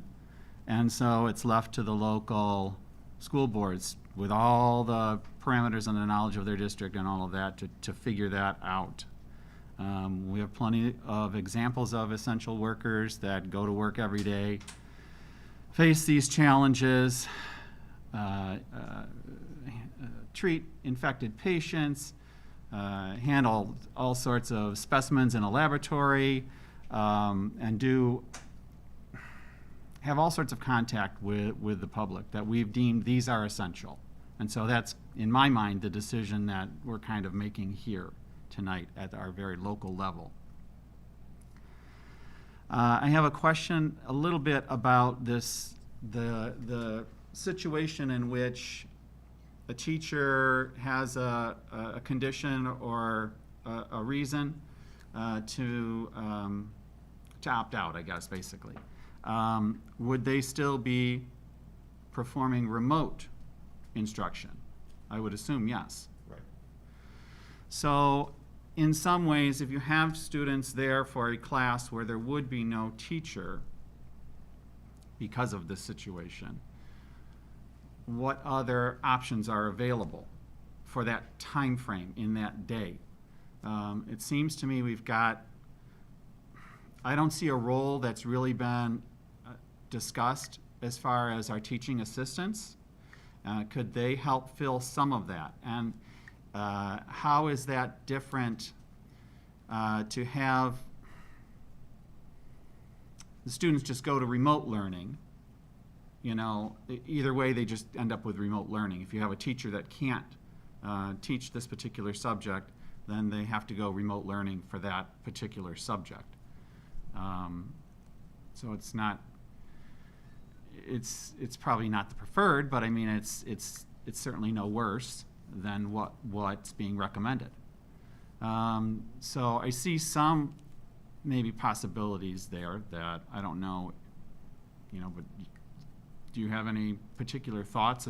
I certainly think at the younger grades, TAs could play a more role. When you get into the subject matter and some of that, it's not always a possibility, but there definitely are TAs who are who might have teaching certificates as well and that sort of thing and could fill some of those situations. I don't know, have you looked at any of that yet?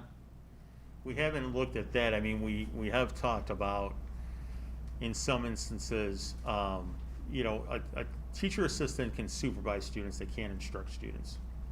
And so if it's just a supervisory role that this group of students, the teacher assistants keep an eye on them, and then eventually a teacher rotates in, to provide the instruction. And then that TA can go to another classroom. We have discussed that model, and that actually is part in some cases of trying to maintain the smaller class sizes at the elementary level. Could a teacher remote into the classroom with TAs there? It's a possibility. I'm not sure right now if we have the technology to allow that to happen without checking the seat. You know, so live streaming basically is what we'd be looking at. For us to do what we're doing here, takes a lot, you know, like for Jeremy, for us to live stream our meeting on YouTube. To try to replicate that in classrooms, I'm not sure what it would take and what we would need to. Well, I'm thinking of the situation where you have a teacher that can't be there for that particular subject. Right. Could they be remote? And if there's TAs with appropriate background, could they help facilitate, you know, the teachers kind of remoted in as an instructor? So that would kind of cover that situation, you know, and there might be an option. In some situations, probably wouldn't work for all. Right, But I'm, right. you know, I'm just, It's a possibility. I really think teachers are essential workers. I think they're critical to our children's success. And I understand all of the worry with this. And there is no good decision here. Something bad could easily happen. Something bad could easily happen by kids staying at home and running out in front of a car. If that happens, we'll say, why wasn't that child in school? And look, if that child was in school, this tragedy never would have happened. So this is definitely no-win situation. I just really feel that, for at least for the beginning of the year, and I'm not hard and fast in any stretch of the imagination that if the situation changes, that we wouldn't go full remote. But I think this notion of starting remote and then reassessing, and then we'll maybe consider it at a time when flu is probably going to be starting to go up, and other you know, routine illnesses that will be mistaken for, you know, COVID. I think it's going to be challenging to say, yeah, we're gonna bring everyone back as flu season's just getting underway. And so I think if we start the year remote, we're going to end up with a whole year of remote.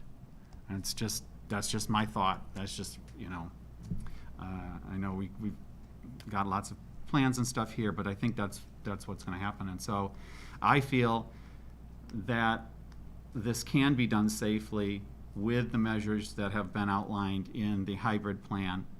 And I feel that, you know, we obviously keep a close eye, close contact, listen for all of the other guidance that's going to be coming.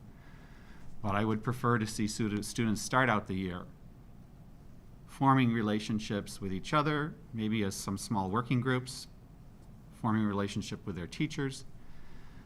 And then if we have to go remote, at least those relationships are established and they can kind of build off of them.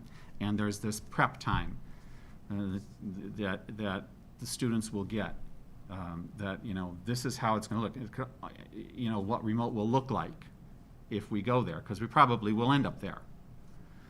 But I really would like to see students in school. I think our parents, although, you know, whether it's higher or lower than other districts as far as who wants remote learning, I don't know. But I know that 60 to 65% of our parents are, you know, are interested in having their child attend some of the day. And I really would like to see that happen. I think that's a reasonable route with taking everything into consideration. Along the lines of finances, we have a transportation contract, and if we're not busing students, we're paying for transportation, correct? I can't see where we're going to get out of paying for it. We may, right? Probably have to do something toward it. So that's not like necessarily going to be a savings. It'll just be money spent that's not for the reason we're spending it. Other districts, they're all going through the same thing. Right. I think Marker, I don't know if you had that up there. Yeah, they were remote and hybrid. Right. So that's very close here to us, and of course Downers 58 I think is the same. Right. I think they just decided that recently. It's Yeah. hard to tell. I tried to peruse I think, websites to try to July figure these things out, 31st. but Does that seem 58. Last week for sure. last week? Yeah, it was yeah. recent. It was Yeah. fairly recently, so Yeah. it's, I Yeah. think they've already, Most districts, this is what we're all doing right Yeah. now. So, exactly. you know,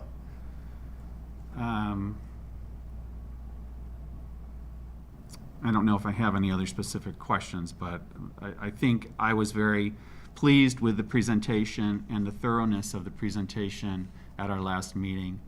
I don't think the situation as far as COVID and the positivity rate has changed, probably no statistical difference over this time frame.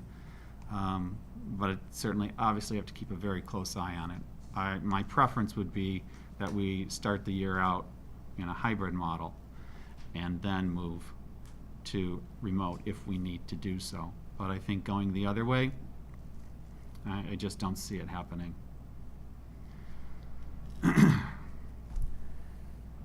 So do we want to take a consensus? So well, first off, are there any other comments or questions from board members? Dana, do you have any other questions? I don't have any more questions. I just have comment. Okay. Go ahead. Dana? That would not be a good time to lose Dana. yeah. Text her. Designated Dana, text her. Can Jeremy tell if we have her stuff?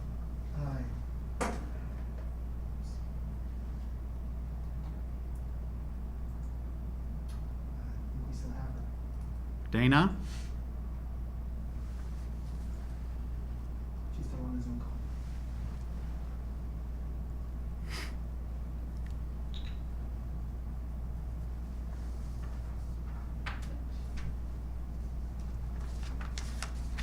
So I'm gonna ask a question while we're waiting for Dana. All right. I did hear from a couple of parents, just as they plan for things, and if they decide that for their student this year, whether it's a student with an IEP or a student in a lower grade level, if they decide that remote learning is not right for their student and they decide to unenroll them for whatever reason, or, seek schooling elsewhere, but still remain within our district, can you explain that process and what are the implications of that for families? They would contact their child's school and withdraw their child. Then, depending upon what their plans are, if they're going to go to another school, then that school that they enroll in, they'll reach out to we'd be the sending school for records and so forth, and we'd send those along. If they are going to be homeschooling, then they reach out to the Regional Office of Education and notify the Regional Office of Education that that's their intent. If after the year, because we're a public school and if they still live within our district, they can re-enroll at the end of the year, and it's no issue. Okay. I'm gonna see if I heard anything from her here. We don't have her? She said, just give me a second to reconnect. Okay.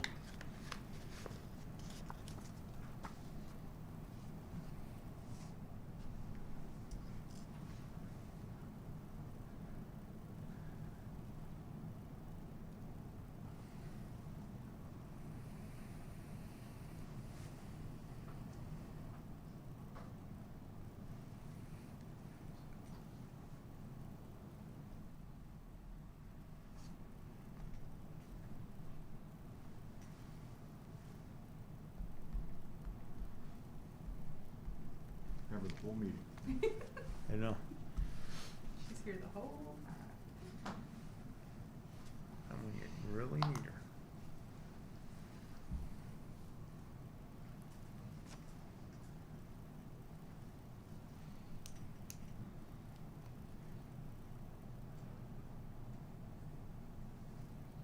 Nope.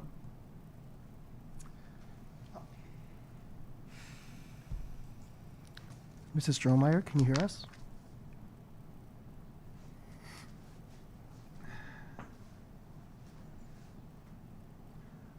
Mrs. Strohmeyer, can you please unmute your computer? Hey guys, can you hear me? Yes, we can hear you now. Yes, I go ahead. apologize. I was just about to speak and then it dropped. Am I interrupting anyone? No, Go ahead. I just wanted to comment before we voted. Joel, I personally agree with you. I would love to start with a in-person hybrid. That's when I saw Kevin's memo to the board, I was a little devastated as a parent. I desperately want our kids in school, all of our kids in the district in school, in person in a hybrid option. I agree with everyone that the district's plans were excellent. The thing that I'm struggling with tonight is that our district is clearly telling us that it logistically can't work for us. And that's what's giving me pause on my personal desire for the hybrid option. It's something I'm grieving, as I'm sure many parents are, but it's something that I would like to support the district and the recommendation to continue remote, as difficult as that is for me. And while I don't think it's best for students, I think it is the best situation that we can do at this time.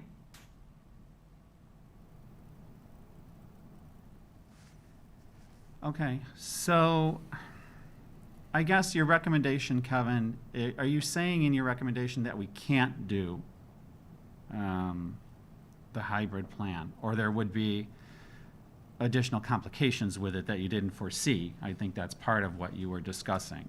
Right, to do the hybrid plan would, first of all, it would take time. Again, to vet the employees and all those things. And I'm pretty confident there's additional expense because we're gonna have to hire staff. And I don't know the board's comfort level with having to hire additional staff. I mean, it's hard to say without knowing exactly, Right. you know, how much and all that kind of stuff. Right. But I would think, as I mentioned, there might be some possibilities with the staff we currently have. I just don't know. I mean, you guys, obviously, it's not my job to figure all that out.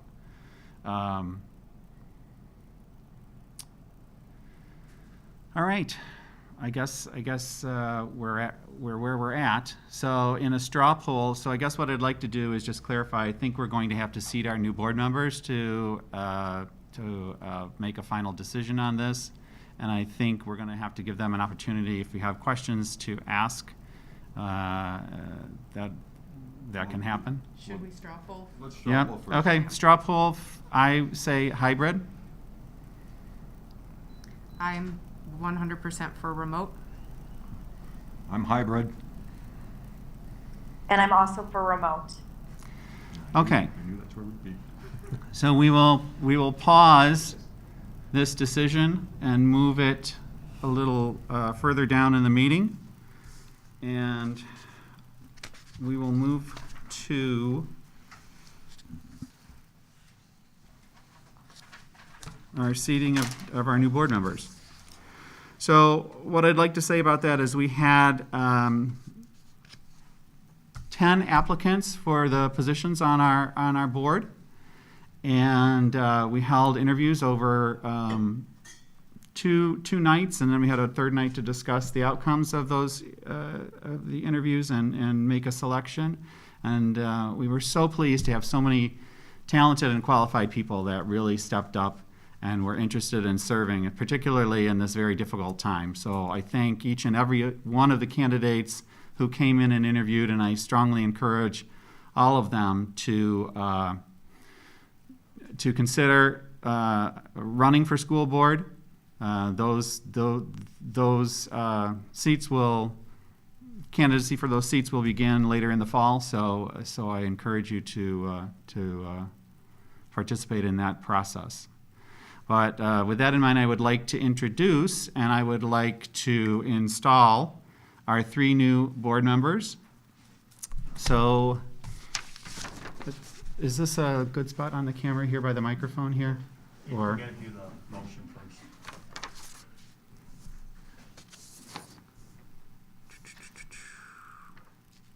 the second action item.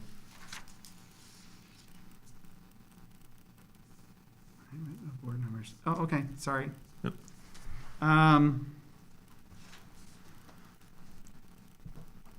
Okay, the chair will entertain a motion to approve the appointment of Leah Conover, Adina Hoover, and Jessica Redonio to the Board of Education of Community Unit School District 201 to fill the unexpired terms of John Rudy, Marie Charlton, and Judy Wilson. So moved. Second. Can we get a roll call, please? Mrs. Stromeyer? Yes. Mr. Armstrong? Yes. Mrs. Coyle? Yes. Mr. Price? Yes. Okay, we can move forward with the introduction and oath of office, please. So Yeah. it's right here on. Say, on good, file. Jeremy? That's fine? Yep. Okay. All right, if the three of you would like to come forward here. Kind of around the microphone, I think would probably be good. Great first meeting. Welcome. And so, Leah Conover, Jessica Redonio, and Adina Hoover. Thank you so much for accepting this responsibility, and I would like to move forward with your oath of office. And so we'll do the main body of the oath in unison, but if you'll just each do the very first part, I, and state your name, and the next one, and then I will follow through with the reading, and you'll then repeat. Okay. So. I, Leah Conover. I, Jessica Redonio. I, Adina Hoover. Do solemnly swear or affirm that I will faithfully discharge the duties of the office of member of Board of Education of Community Unit School District 201 in accordance with the Constitution of the United States, the Constitution of the State of Illinois, and the laws of the State of Illinois to the best of my ability. Do solemnly swear that I will faithfully discharge the duties of the office of member of the Board of Education of Community Unit School District 201 in accordance with the Constitution of the United States, the Constitution of the State of Illinois, and the laws of the State of Illinois to the best of my ability. I further swear or affirm that I shall respect taxpayer interests by serving as a faithful protector of the school district's assets. I further swear or affirm that I shall respect taxpayer interests by serving as a faithful protector of the school district's assets. I shall encourage and respect the free expression of opinion by my fellow board members and others who seek a hearing before the board, while respecting the privacy of students and employees. I shall encourage and respect the free expression of opinion by my fellow board members and others who seek a hearing before the board, while respecting the privacy of students and employees. I shall recognize that a board member has no legal authority as an individual and that decisions can be made only by a majority vote at a public board meeting. I shall recognize that a board member has no legal authority as an individual and that decisions can be made only by a majority vote at a public board meeting. I shall abide by majority decisions of the board while retaining the right to seek changes in such decisions through ethical and constructive channels. I shall abide by majority decisions of the board while retaining the right to seek changes in such decisions through ethical and constructive channels. As part of the Board of Education, I shall accept the responsibility for my role in the equitable and quality education of every student in the school district. As part of the Board of Education, I shall accept the responsibility for my role in the equitable and quality education of every student in the school district. I shall foster with the board extensive participation of the community, formulate goals, define outcomes, and set the course for Community Unit School District 201. I shall foster with the board extensive participation of the community, formulate goals, define outcomes, and set the course for Community Unit School District 201.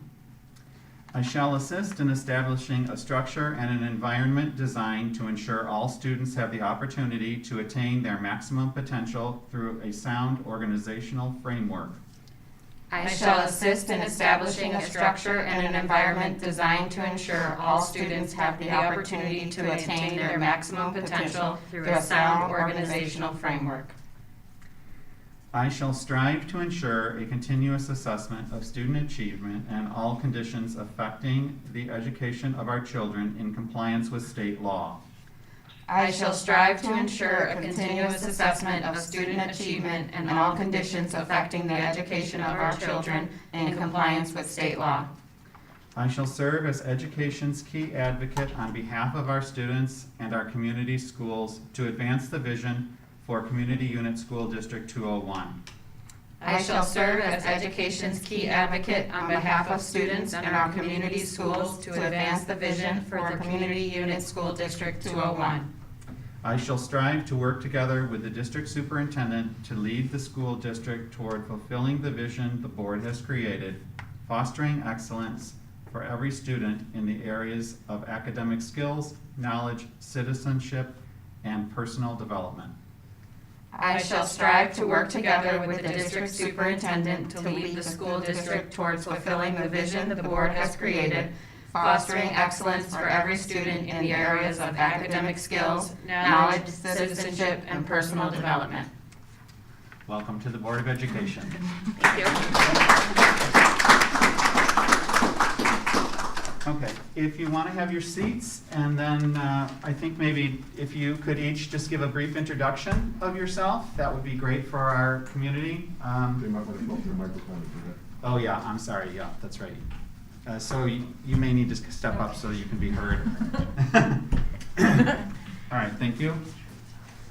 Hi, community. I'm Leah Conover. I am a mom of a incoming second grader and incoming kindergartner, both in the dual language program. I've lived in Westmont for 10 years in 2 houses. We loved it so much when we moved right around the block. I'm passionate about the school district. I'm excited to be on the board and to support the board and the educators and the community, and just super looking forward to working through what is a really challenging time, and working on maybe some other things after this too.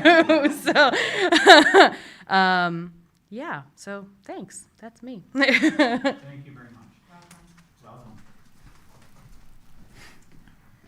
Hi, everybody. Thank you so much for this opportunity. My name is Jessica Radonio. I am a citizen of Westmont. I live in the Liberty Park area. I have a daughter who just turned 6 who's going to be entering first grade at Manning, and then a preschooler who will be in kindergarten next year. I am also a teacher and an administrator, so I too have had many very sleepless nights and very busy days, and so just can't say enough about all of the amazing work that teachers, administrators, school boards have done. There is no easy answer here, but I am very honored to be working with such a great group of people and such an awesome community, so thank you very much. Welcome, Jessica.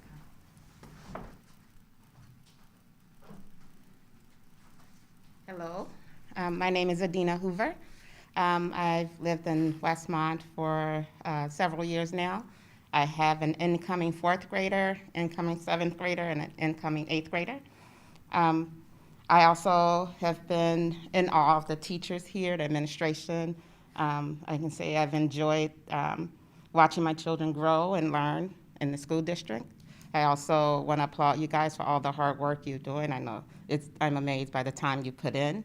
And so I thank you for all that you do and all the support you have for our community and our schools. Thank you. Thank you. Welcome. Welcome. Okay, so we have a full board, so that's a good thing.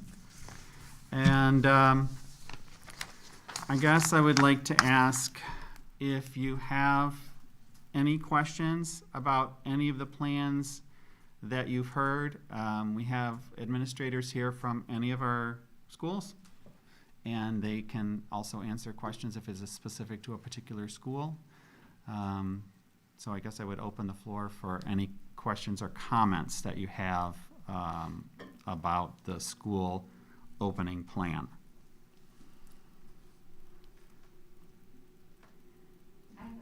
Okay. And I'm going to start with something that might feel like a really silly question. The answer might be obvious. So, this may have been discussed too. So forgive me for that. If this has already been discussed, I'm coming on to this a little bit late. But I have been following and been listening and observing and reading about the different plans. But at any point in the conversation, was there some discussion about doing different approaches for the high school, junior high, and elementary schools? Maybe high school doing remote, middle school doing hybrid, elementary doing in-person. Would love to know just a little bit more about that conversation.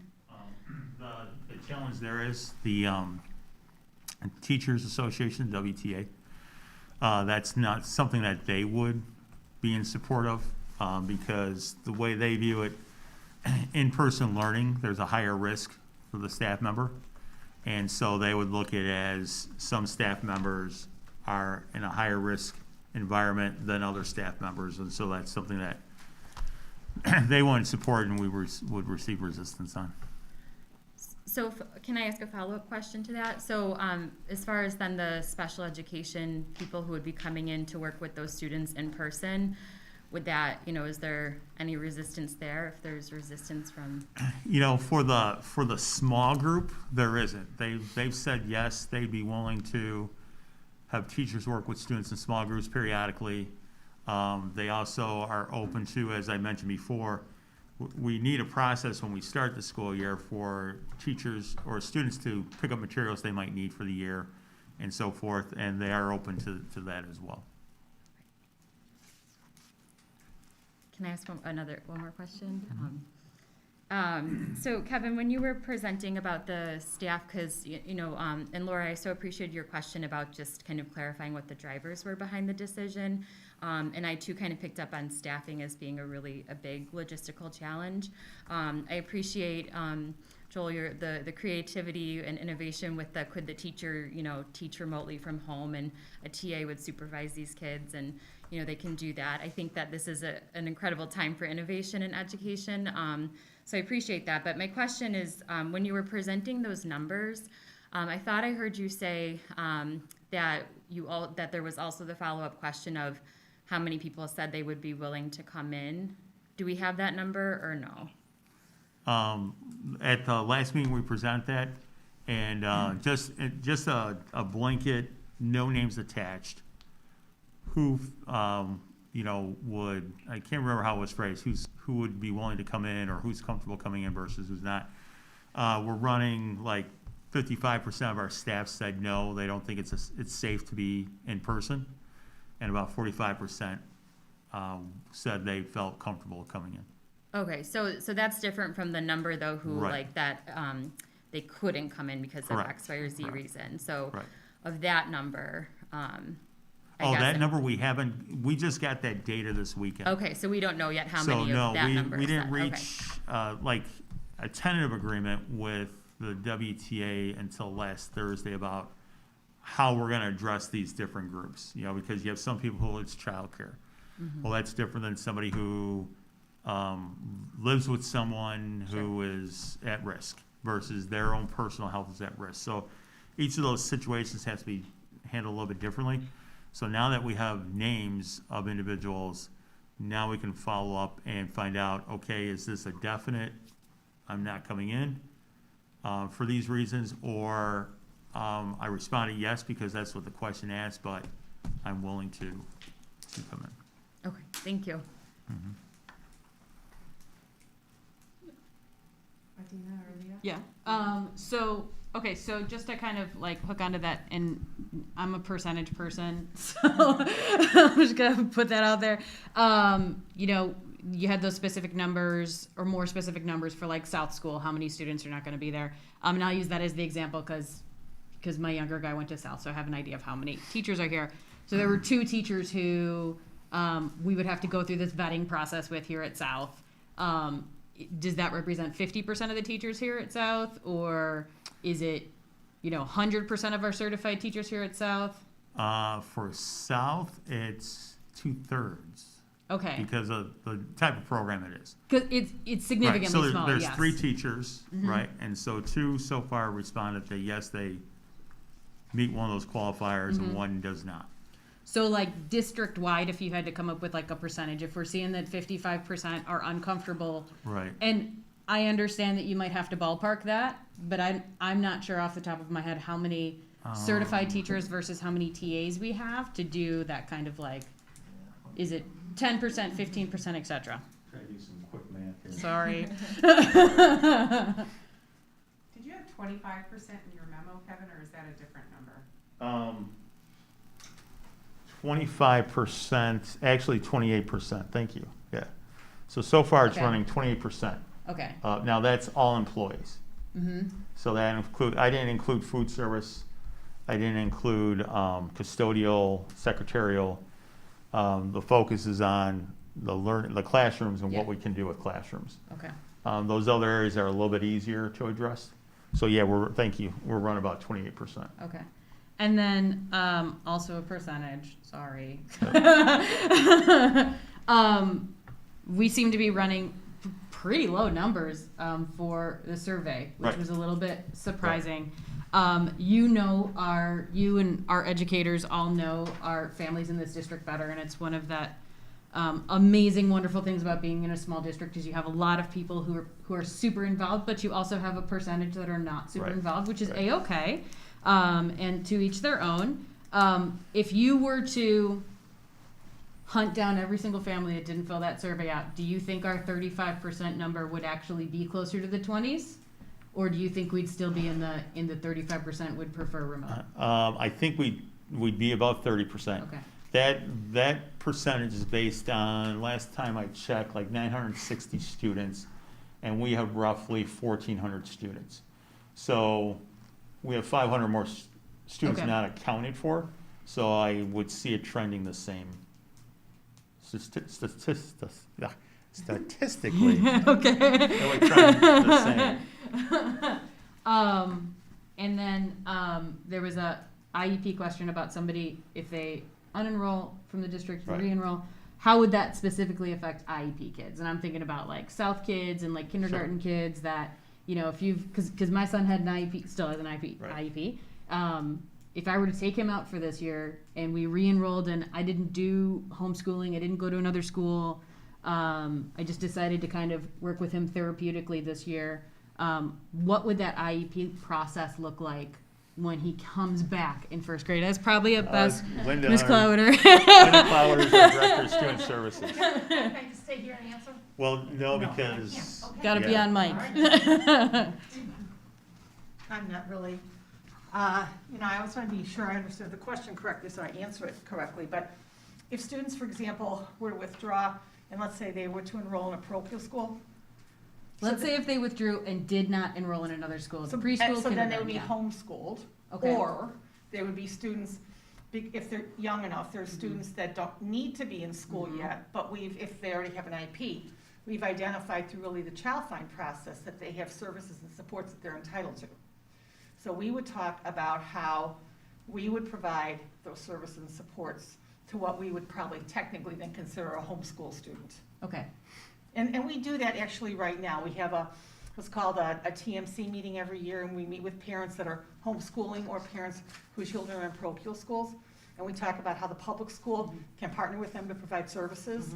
So we would look at each of those cases on an individual basis and then decide how services could be provided. Okay, and then this is a follow-up for you too. Okay. And again, this is from my experience Okay. because Max gets services through SACID. Yes. Have we talked to SACID? What does that look like for kids who get services that the district does not have enough need to have our own person in district? So we're talking about if you were homeschooling and a student was. This is just in general. Okay. Yeah. So if it was occupational therapy services or physical therapy services, because those therapists come to us from SACID, or itinerant teachers for visually impaired or hearing impaired students, we would talk again about how we would provide those services as a part of our child find obligation. So that would be a conversation with SACID. Have we Okay. had those specific districts are still determining whether or not they're going to be hybrid, remote. And of course, if we're hybrid, the assumption is that we have kids in school at a certain period of time. So those kids that are in school, we would be maximizing that time to provide those services that are tough to provide remotely, like the services of a hearing itinerant, the service of an occupational therapist. Yeah. So we're actually looking to see who our families are and where our numbers are, and then once a decision is made, how we'll be providing those services. Because we want to be sure that whatever our situation is, that all of our kids are served. Yeah. Awesome. Thank you. Okay. Yeah, appreciate it. Appreciate it. Good to see you. Good to see you too. And then I think this is my last one. I'm looking at all of my notes. Is there any possibility or any thought towards doing like what Downers is doing, where we do a week in person to like get the kids set up, get them used to their tech, get them in their pods, get them in there, and then is there any possibility for that at all? There's a possibility for that. The one discussion we had as administrative team is, because we talked about that, you know, the concern of you sending mixed messages to your community that, you know, we can do it for a week, but we can't do it for the next few weeks. And so, I mean, it's definitely possible, and there's definitely merit to doing it, but how we communicate to the families why we're able to do it for that 1 week will be extremely important. Yeah, because I think it's very unlikely, and I think probably most people would agree that it's very unlikely that we will drop back into a different phase and have to be fully remote at some point this year, regardless. But like, you know, I just think about getting, especially the younger kids, and I do have 2 younger kids, getting them like that first week. How am I going to be talking to my teacher, and you know, what are my expectations from my teacher, you know, that they get to see in class, versus mommy told me this is the expectations, and Right. you know, it's mommy, so she doesn't really have to do, or daddy. Yeah, okay, so that is a possibility if we were to do the full remote, at least to kick off the year that way. Right. Okay. So some of my questions are shortened, some were asked, thank you guys, mostly about like the teacher, the percentages and the opting out kind of thing. I do have a question about something you said about students being assessed at the beginning of the year. Has that been planned out, like how are we doing that and how does that take place? Is that a part of remote? Is it part of in-person? We can do it both ways. So there's a plan for in-person, what assessment will look like, and there's a plan for if we're remote, what the assessments will look like. So we've planned both of those.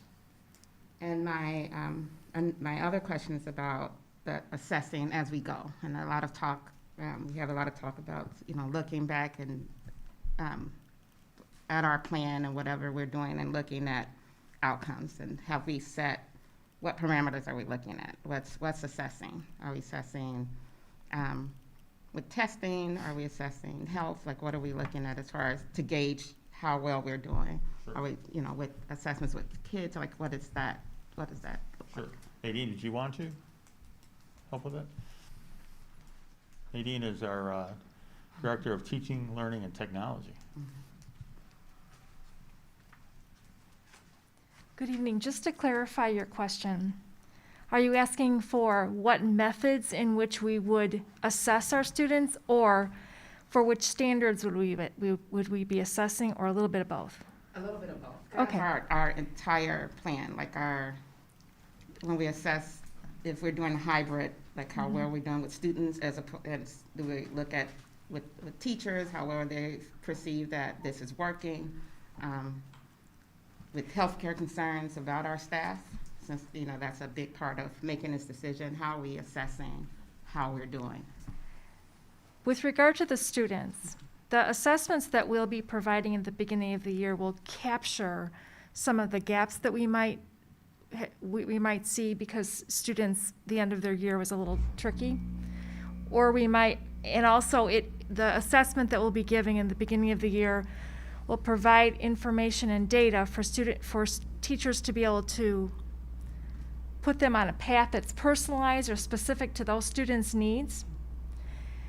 We know for sure that we will focus on those essential standards because, for example, English language arts, there's a tremendous amount of standards that cover reading and writing and word study, all of that. So we're going to focus on the essential standards to make sure that we do a good job with capturing that teaching. And then with regard to any type of assessment, we are building our capacity to assess students in ways that are more performance-based. So we'll capture students and skills and knowledge with opportunities for them to show us what they know in ways other than just your traditional, multiple choice tests. Which is why this idea of remote learning or hybrid, because hybrid is going to involve some degree of remote learning, it's important to focus and to help support our teachers to be able to capture that interaction and to be purposeful about the kinds of learning activities that we're designing and what we expect to get from students and how we provide that feedback that's meaningful for students, and so that they know where they are and they can respond and know what their goals are in terms of what they have to do to get better at those skills. That's what we do. That's our day-to-day business. Was tricky in the spring because we were directed to avoid any harm. So we had to kind of pull back on what our typical teaching and learning protocols would be. But as we ramp up for this school year, we know we're going to have to get back to business as usual, even though our learning environments are in two separate learning environments. So we have to be careful that we're not thinking of remote in-person and remote learning and then the in-person as being like just sort of a one thing that's blended. Teachers who are teaching remotely are teaching in a classroom type setting that's very different than what we're doing for students that are in front of us. But the collaboration is important because those learning experiences will be consistent and those assessments will be consistent so that our PLCs will be able to talk about kids and where they are in relationship to their standards at any given time. Is that what you asked? Yes. Does that answer your question? Yeah, and I do, and apart from that, it goes back to the superintendent. So yes, that was helpful for the student part of it too. But my next part was with the health concerns. Is there a plan of how we are assessing what's happening in our schools, because we're doing in-person learning, I guess, for that case, more than remote? Do we rely on IDPH and their data as far as our rates, or do we look globally, statewide at our data? Like, do we have a plan to assess that as far as teachers? We work with DuPage County Public Health. Mm-hmm. And so they provide us with the numbers for DuPage County, and they provide us guidance. And so we have, I've been in weekly Zoom meetings with other superintendents of DuPage County Public Health, and each week they make us aware of what's happening, the numbers, what the trend is. Mm-hmm. And then in the case that we would have somebody that either, test positive or show symptoms, again, we reach out to DuPage Public Health, and they provide us guidance as to, what we need to do on our end in terms of quarantining individuals or students and those types of things.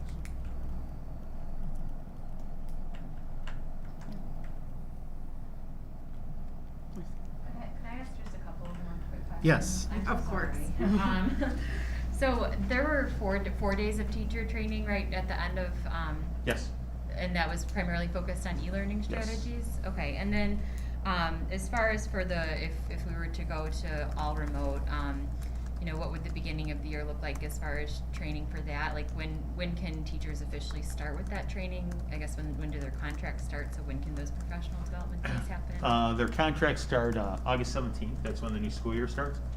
And so one of the things the board did at their last special board meeting, in which they decided to invite you guys on to the board, one of the things they did was adopt an amended calendar. So our original calendar was the 17th and 18th Institute days, students on the 18th or the 19th. We've amended our calendar. We had an Institute Day on November 3rd that now is a holiday because of the election. So we moved that Institute Day to the 19th, and then the state is giving us, or the ISB is giving us 5 planning days in addition, and we moved 2 of those to the 20th and 21st.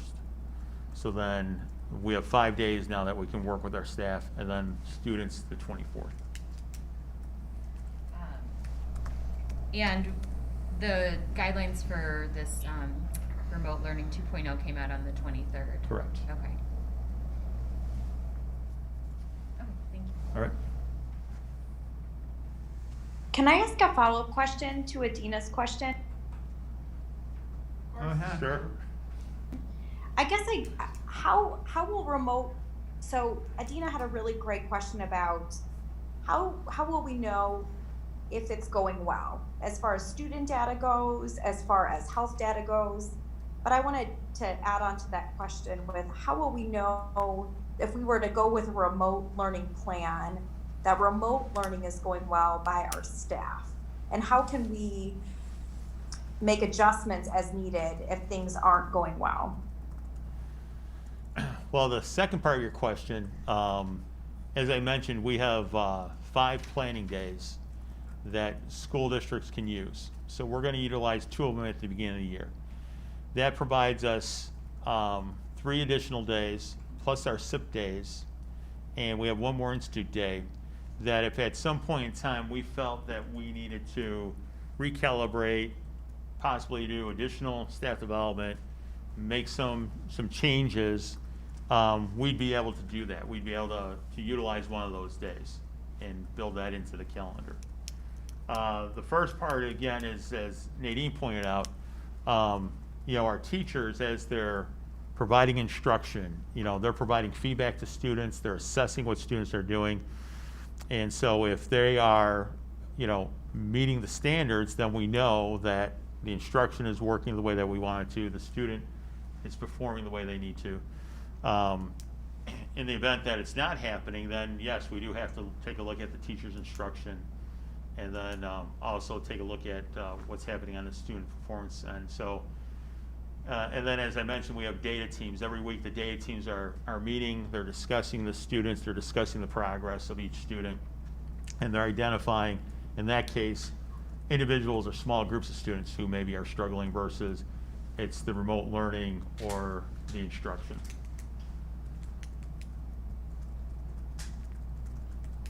Thank you.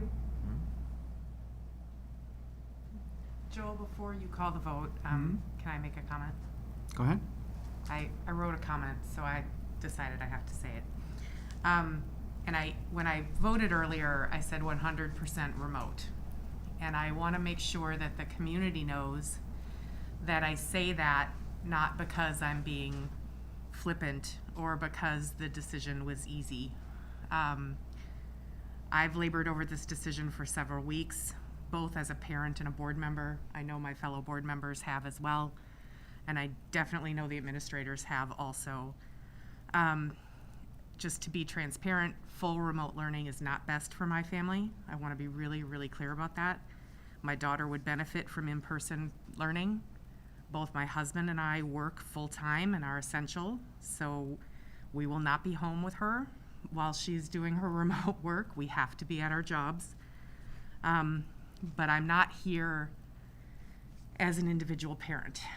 I am here as a representative of the school community. And this decision isn't just about me and my situation. It's not just about teachers. It's not just about the parents in the community. It's not about any individual student. It's about our entire school community. And I have felt from the beginning of this process that, and I've expressed concerns about the ability for our administration and our educators to be successful in a hybrid model, both from a quality of education and a safety standpoint. And those concerns have been confirmed by the administration. That's why I'm 100% for remote, because a lot of thought has gone into it, and a lot of thought has gone into it by our administration. And I'm glad we have all given them the respect of listening to their input. And I think we need to trust them to do the job that we're paying them to do. Does anyone else have any other comments? I'll just briefly say that the main reason for my answer, as I had said, I think there's good plans on both sides, but in my role, I'm a school board member, I'm an elected official, and I'm here to represent the majority of the community. And when I see a poll that says 63, 64% of our parents want to go back to school, that's what I'm going to support. Just wanted to make that clarifying point. Okay, Adina? I do want to make a comment also about this, and again, lots of talking and making decisions on our part as a family, and myself. I can speak to, this is kind of two parents, but teachers mainly, that I was there at the start of this pandemic with fear and anxiety about working. I am a frontline worker. But, through that journey, to make a long story short, I've seen the positive aspect of the simple plans, but that's touted all the time: wearing a mask, washing your hands, keeping distance. And being a frontline worker, it's hard going to work and, facing that. But doing that for months, seeing that it does work, that we are safe at our job because we do that. We don't have any secret medicine. We don't have a vaccine that's in the hospitals right now, but something that's been put out with data showing that the positivity rate in a hospital is less than a community, and that's because we're doing these simple things. So I know with plans that they're board members and task force in the hospital that sit just like you guys do, and work out plans and come up with a protocol to keep us safe. I know that we can do that with our schools. I do think it's possible. I am in a household that with speaking to my kids, they want to be in school. They thrive off of that. But something I've always said with that is that we have to make sure that plan's in place, and we have to have that. And I think things that strike me is the response from teachers, and knowing what do we have in place? Are we ready to go? And just like a space mission, that if there's one part that's not ready, you don't go. And I feel like we're at that point that I think we have great minds that have us almost there. I feel like how much I'm ready for, our kids are ready to go back. I don't hear that go, no go from all aspects. So, those are my feelings from it and what I like to share.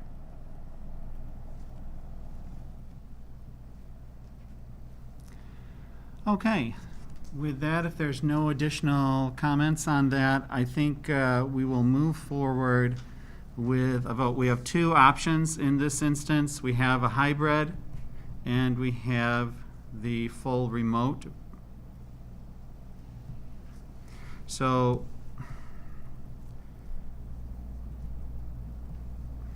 I guess we will just go through and vote on one and then the other if we need to, okay? So the chair, I'll start with the hybrid, and then we can move forward with the remote if we need to. The chair will entertain a motion to approve the hybrid model for the CUSD 201 2020-2021 school opening plan as presented. So moved. Second. Can we get a roll call on that? Mr. Price? Yes. Mrs. Stromeyer? No. Mr. Armstrong? Yes. Mrs. Coyle? No. Ms. Rodagno? Yes. Ms. Hoover? No. Ms. Conover? No. Motion does not carry. The chair will entertain a motion to approve the remote model for the CUSD 201 2020-2021 school opening plan as presented. Roll, So moved. Second. roll call, please. Ms. Stromeyer? Yes. Mr. Armstrong? No. Ms. Coyle? Yes. Ms. Rodagno? No. Ms. Hoover? Yes. Ms. Conover? Yes. Mr. Price? No. Motion carries. Welcome to remote learning. Okay. Next up on the agenda, superintendent's report. Just a quick report this evening. The first day of school is Monday, August 24th, and that registration is now open, and registration is being completed completely online this year. And if a family is having difficulty completing the registration process, parents should contact their child's school, and registration will close on August 10th, 2020. And that's my report. Okay. Do any board members have anything to report or any additional comments, anything you'd like to say? Oh, just welcome to the new board members, and how's that for a first vote, huh? I know, we tried. We to tried. save you. We tried. We definitely tried. Can I just make one comment? Yes. You know, as the only new board member who voted for the hybrid approach, you know, honestly, you know, whatever approach we go for, I know that the teachers will make it happen and will do a great job. And, you know, I feel really confident that they're going to have those extra professional development days in the beginning of the year. And there are so many amazing resources out there. And so, you know, it wasn't my choice. You know, honestly, neither of them are my choice. And I think we all agree with that. But I have every confidence in the teachers of the school district. Okay. Can I make one more comment, Joel? Yep. I just wanted to welcome the new board members, even though I'm not here in person. And I just wanted to also echo Kevin's comments earlier about our school community and public at large. The large majority of public comments were recognizing that this is not anyone's first or second or third or sixth choice, that we all do not want to be in this position, and that we really are in between a rock and a hard place. And I really appreciate those words for our teachers, for our admin, and just thank you for their support. It just was really needed in this moment, and we really appreciate it, even if the decision we ended up with was not the one that you favored. If I could make a comment. So now that we are remote, can we get, or do we have a timeline on getting some more concrete guidelines on what remote 2.0 is going to look like? I know that there's quite a bit of chatter amongst the community around kind of pods to support the remote piece. And I appreciate the comments and the feedback and the back and forth, and it's all helpful. The really hard decision, but now we need to plan, and not just the school district needs to plan. Now the parents in the community need to do some real serious planning with a very little amount of days left. So do we have an ETA, or can we get an ETA out to the community as soon as possible so that they know what that remote's going to look like, especially at the younger ages where they need significantly more support? Sure. All the buildings have been working on it, so I'll reach out to the admin team, but we should be able to get information out next week to our families. Thank you. Okay. Anything else from board members? Any public comment? Do we need a closed session? No. Okay, so we will be skipping closed session. We covered everything in the first closed session of the evening. Do I have a motion to adjourn? So moved. Second. Jessica? All in favor? Aye. Aye. Any opposed?